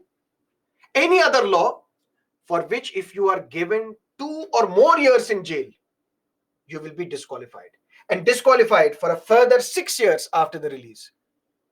The case is still pending. If Supreme Court also says, yes, Mr. Rahul Gandhi, you are guilty of criminal defamation, which comes under Section 8, Clause 3, you are disqualified, you are convicted for 2 years in jail, because the maximum punishment in criminal defamation is 2 years. If Rahul Gandhi is given a jail sentence of less than 2 years, he will not be disqualified. He can still continue as a legislator. But if he is given sentence of 2 years again, which is the maximum punishment, you will be disqualified, and then after your release, you cannot contest election for 6 years. Where is it mentioned? Representation of the People Act 1951. And it is this law which also talks about right to vote. Although right to vote is there, is a constitutional right under Article 326. But if, for example, you are not mentioned in the electoral roll of any constituency, you cannot vote. If you are in the lawful custody of the police, you cannot vote. If you are under preventive detention, you cannot vote. Where is it mentioned? Representation of the People Act 1951. Although I am a citizen of India, I have completed 18 years of age, I am a registered voter also in this constituency, but still I cannot vote if I'm in the jail. Still I cannot vote if I'm in the preventive detention. Where is it mentioned? Representation of the People Act 1951. No person shall vote at a general election in more than one constituency. I voted in this constituency, I voted in another constituency as well. Both votes will be invalid. Where is it mentioned? A representation of the People Act. No person shall at any election vote in the same constituency more than once. That means it's not only I vote in this constituency and I vote in another constituency as well. Even in my constituency, if I vote at more than one polling booth, all those votes polled by me will be invalid. Where is it mentioned? Representation of the People Act 1951. And no person shall vote at any election if he is confined in a prison, whether under a sentence of imprisonment or transportation or otherwise, or is in the lawful custody of the police. You cannot vote. Equality of votes. There is voting in my constituency. I am the candidate. The other candidate is Mr. Rahul Gandhi. 1 lakh votes were polled.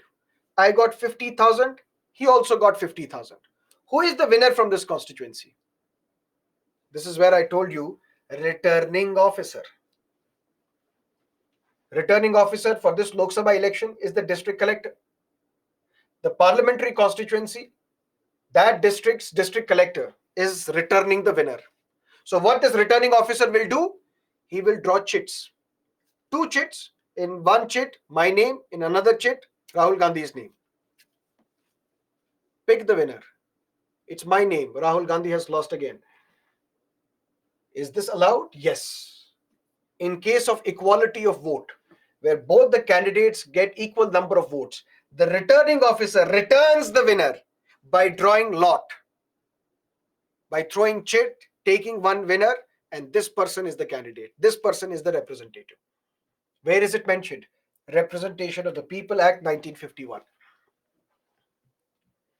And if you have a doubt or dispute regarding your election, let's say I filled my nomination papers, returning officer rejected these nomination papers. There's a dispute.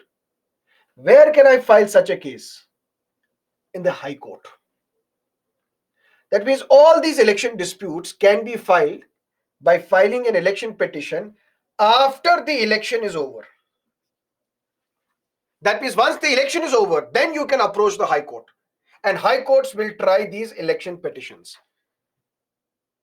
Where is it mentioned? Representation of the People Act 1951.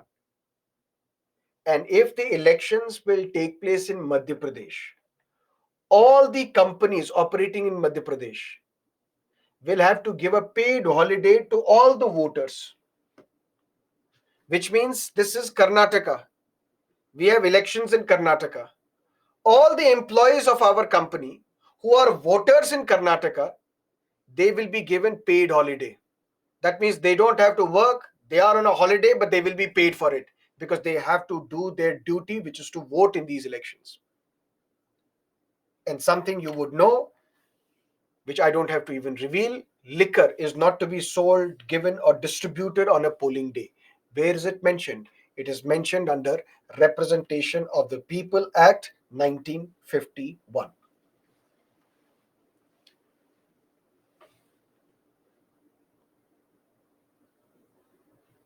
Under trials are allowed to vote provided you are not in jail. If you are in jail as an under trial also, you cannot vote. But if you are outside, yes, you can.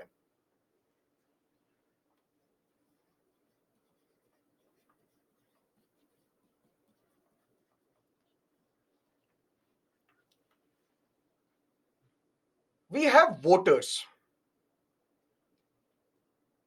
and we have the voting percentage. Voting percentage is less. Voter participation is not maximum. One reason for that may not be voters' apathy, that voters simply don't care. Maybe because of the opportunity.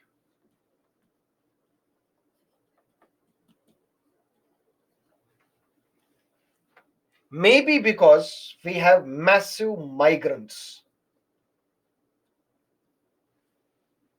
I am from Bihar. I am working in Karnataka. For example, there are assembly elections in Bihar, but I'm working in Karnataka. I have to book tickets to go to Bihar just to vote, and I'm not earning much. Why would I waste my time and resources? I won't go to Bihar to cast my vote. Ultimately, what happens? Voter percentage is less. I am a registered voter in Delhi, but right now I am out of the country. For that, I have to come back to India to vote in these elections. Why would I do that? I won't. Is there a way in which we can ensure, forget about NRIs. NRIs, they have to come to India and vote. They are wealthy, they can come and exercise their right to vote. We're not talking about them. We are talking about internal migrants. If you are from Tamil Nadu but you are working in Delhi and elections are conducted in Tamil Nadu, for that you have to travel back to Tamil Nadu, spend money, resources, and then vote and then come back. When you calculate the cost, you say it's not important. Even if I want to, but I cannot go there. That is why the voting percentage is less. Election Commission of India has come up with a prototype of another EVM known as the remote EVM. Remote EVM in the sense, this is Karnataka.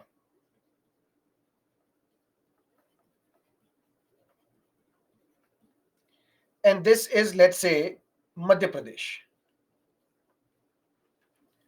There are migrants from Madhya Pradesh working in Karnataka. And we will have details of all these individuals. We have the details. Now, voting has to happen in Madhya Pradesh assembly elections or Lok Sabha elections in Madhya Pradesh. I, as a voter from Madhya Pradesh, will vote in Karnataka for Madhya Pradesh elections. That means all of us who are from Madhya Pradesh, we will come to a polling booth in Karnataka, and in this electronic voting machine, It can serve up to 72 constituencies.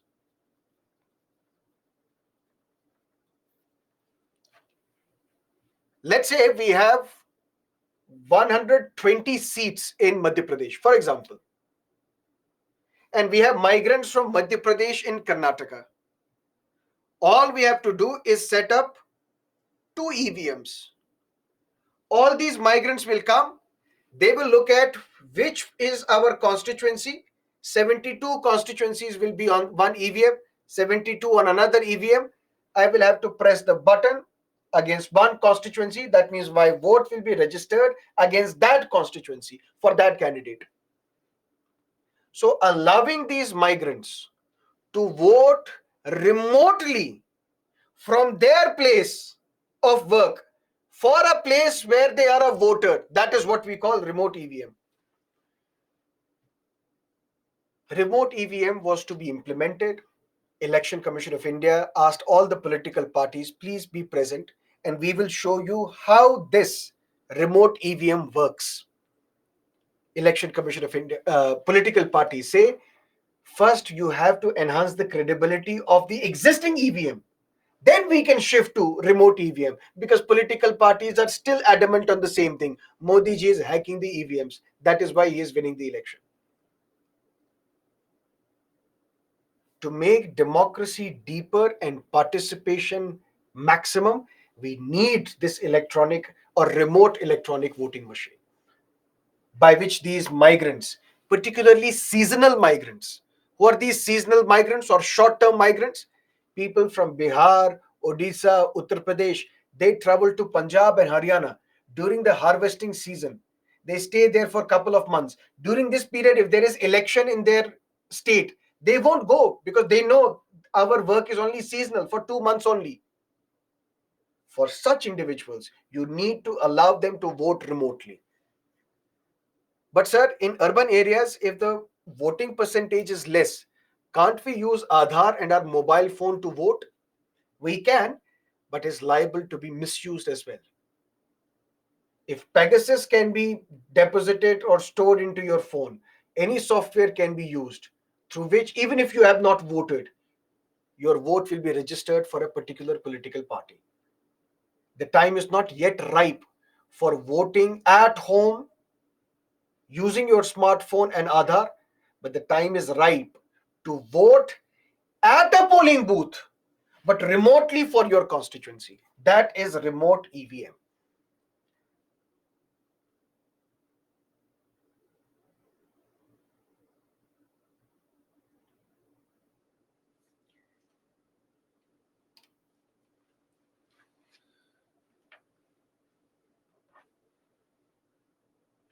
Sir, in Andhra, former CM Chandrababu Naidu is accused of a scam, and he was in remand for many days, and now he got bail. He can't contest elections, right? He can contest elections because he is only accused. He is not convicted. Otherwise, the chief minister himself is accused in disproportionate assets case. Sakshi TV might have heard of those cases. Chief minister himself is accused. But you are an accused, you can still contest elections. It is only once you are convicted, you cannot contest elections. You're disqualified.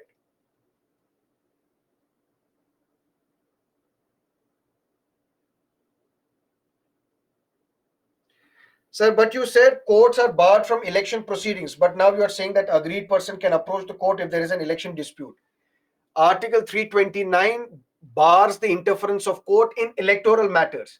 That means during the election takes place, courts cannot interfere. Once the election is over, if there is a dispute, you can file the election petition.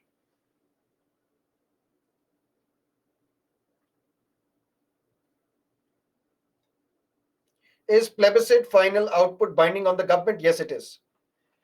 So what we will do now, it's 9:26. We will leave it here. We will meet tomorrow, 6 o'clock in the morning. First, we will discuss for the first 1 hour, we will discuss previous year's question papers. Then I'm going to mark the chapters from Lakshmikant, which you need to study. And then we will have the doubt session.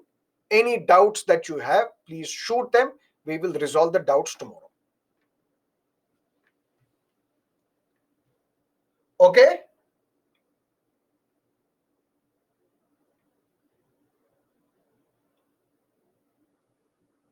Yes, tomorrow is the last class. After that, the polity class is prorogued, not adjourned.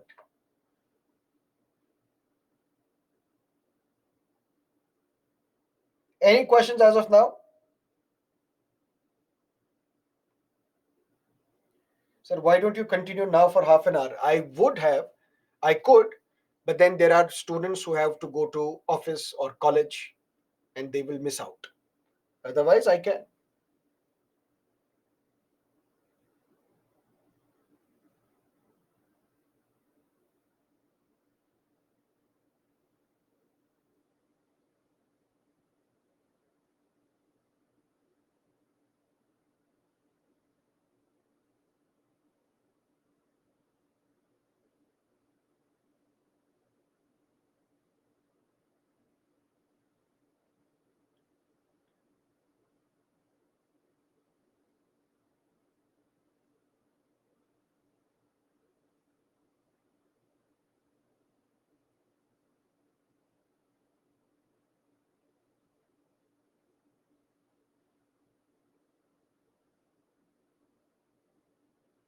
Ria, your doubt is visible. This comment is visible, but what's your doubt?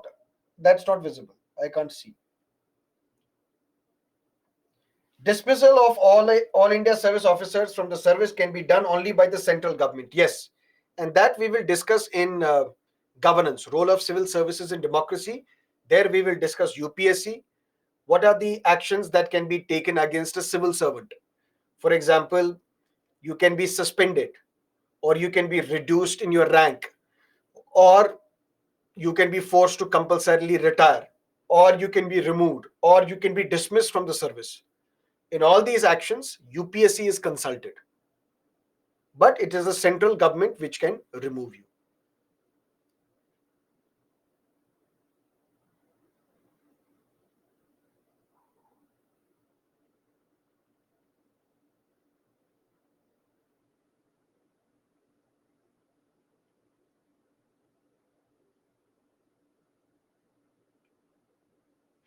Can disqualified members be nominated to Legislative Assembly, Lok Sabha? My dear, there are no nominated members in Legislative Assembly and Legislative and Lok Sabha. So there is no question of nomination. Can they be nominated to Rajya Sabha? No.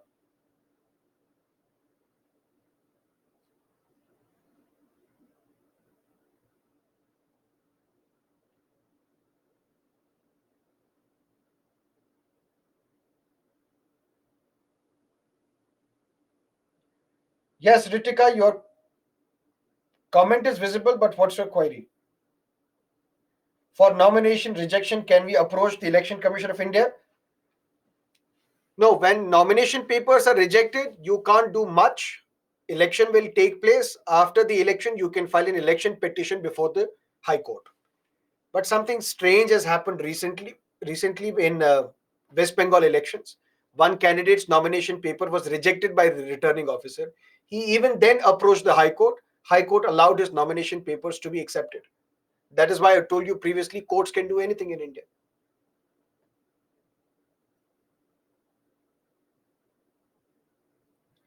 Sir, please tell if IS officer can resign and can join his service again. Shah Faisal, for example, resigned.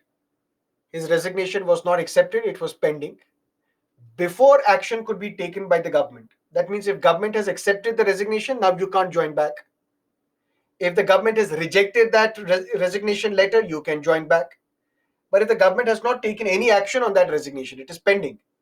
Before acceptance by the government, if you want to withdraw your resignation, you can do that, give reasons to the central government will accept, and you can join your service back.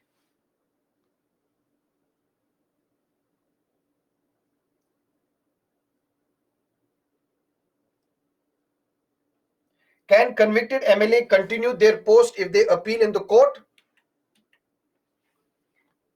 We have discussed previously, there was section 8 clause 4. Even if you were convicted under section 8.1 or 8.2 or even 8.3, if you were convicted, you will not be disqualified. within 3 months, you should appeal.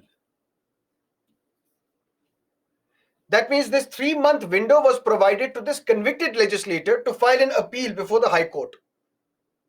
This was struck down by the Supreme Court in Lily Thomas versus Union of India.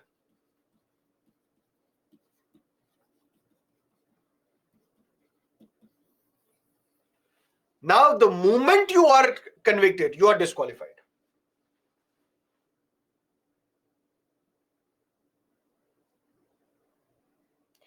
If we adopt the American system of judiciary by making High Court's decisions and judgments final and binding in few of the state confined issues, will that aid a little bit in reducing the huge amount of pending cases by taking away the burden from the Supreme Court?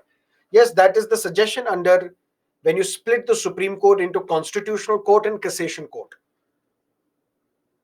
So you are still moving the Supreme Court, but not Delhi directly, because the Delhi court will focus on constitutional matters. But there has to be check on High Court also. Finality has to be given by the Supreme Court.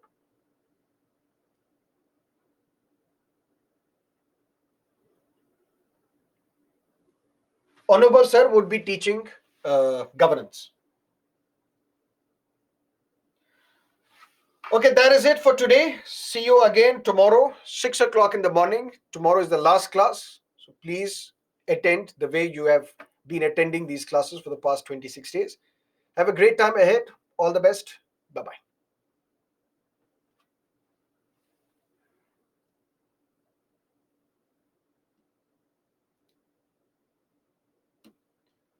Sir, I read the news yesterday. Chief Justice of India said legislature cannot overturn the court judgment. No, that's not what he meant or what he said. What he said is, you can, if you don't like a judgment given by the court, you cannot overrule it by passing a law. But if the court has given a judgment and then you are curing the defects that are there in the law, you can pass a new law. What is the difference? If, for example, Supreme Court said primacy of Chief Justice of India in judicial appointments is part of the basic structure, that is why NJAC is unconstitutional. If you pass a new NJAC by giving Chief Justice of India primacy, by giving Chief Justice of India a veto in judicial appointments, saying any name which is not acceptable to Chief Justice of India cannot be sent to President for appointment, this law can be passed. So what you are doing, you are not overruling the judgment of the Supreme Court. You are curing the defect in this judgment. If the defect in this law was that you are not giving primacy to Chief Justice of India, because of this defect, Supreme Court said it is unconstitutional. Now, if you are curing this defect in the law by giving Chief Justice of India primacy, you can enact a fresh law. Do it. Shreyas, what's your question? If nomination papers are approved by High Court, then will there be re-elections in that constituency? Yes. That means election will be countermanded there. Fresh election will take place.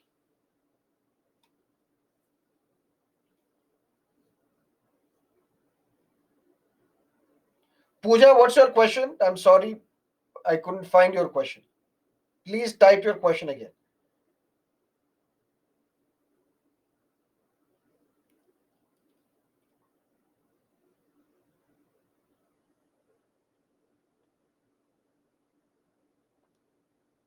So these classes will be on application forever? Yes, they will be.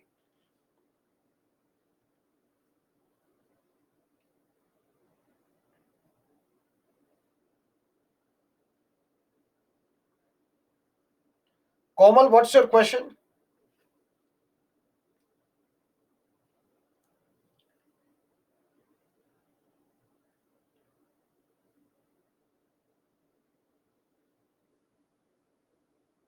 Whether the celebrity expenses are considered in total expenses.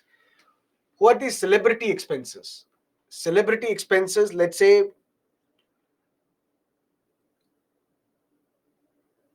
Vivek Oberoi, for example, used to campaign for the BJP as well. Expenses for him will be added to the total expenses. But if Vivek Oberoi is the star campaigner released by BJP for these elections, his expenses will not be added. Got it?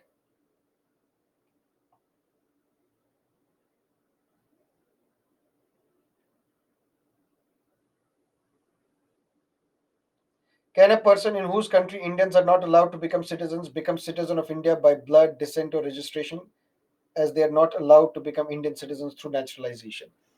Even then, if the central government wants, it can make such people citizens of India, because the central government has the power to waive off these conditions. If you have done well, performed well in the fields of art, literature, human progress, world peace.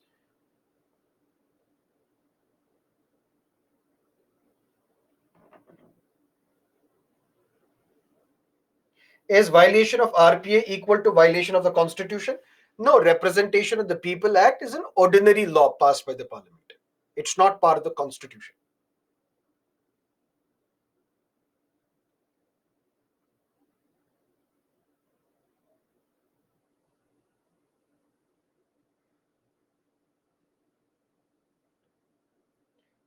What about normal citizens under provisions of RPI? RP Representation of People Act does not apply to normal people. It applies to legislators or those who want to contest elections. If my voting rights were taken away, can I go to Supreme Court directly? No, your constitutional right is violated, not your fundamental right. So you have to approach the High Court. You can't move Supreme Court directly.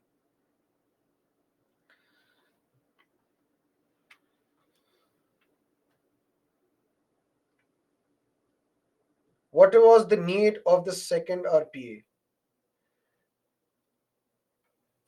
Representation of the People Act in 1950 basically focused on four items: allocation of seats, delimitation, officers, and electoral rules. Representation of the People Act 1951, it governs the entire conduct of elections. Okay, that is it for today. See you tomorrow, 6 o'clock in the morning. Bye bye. All the best.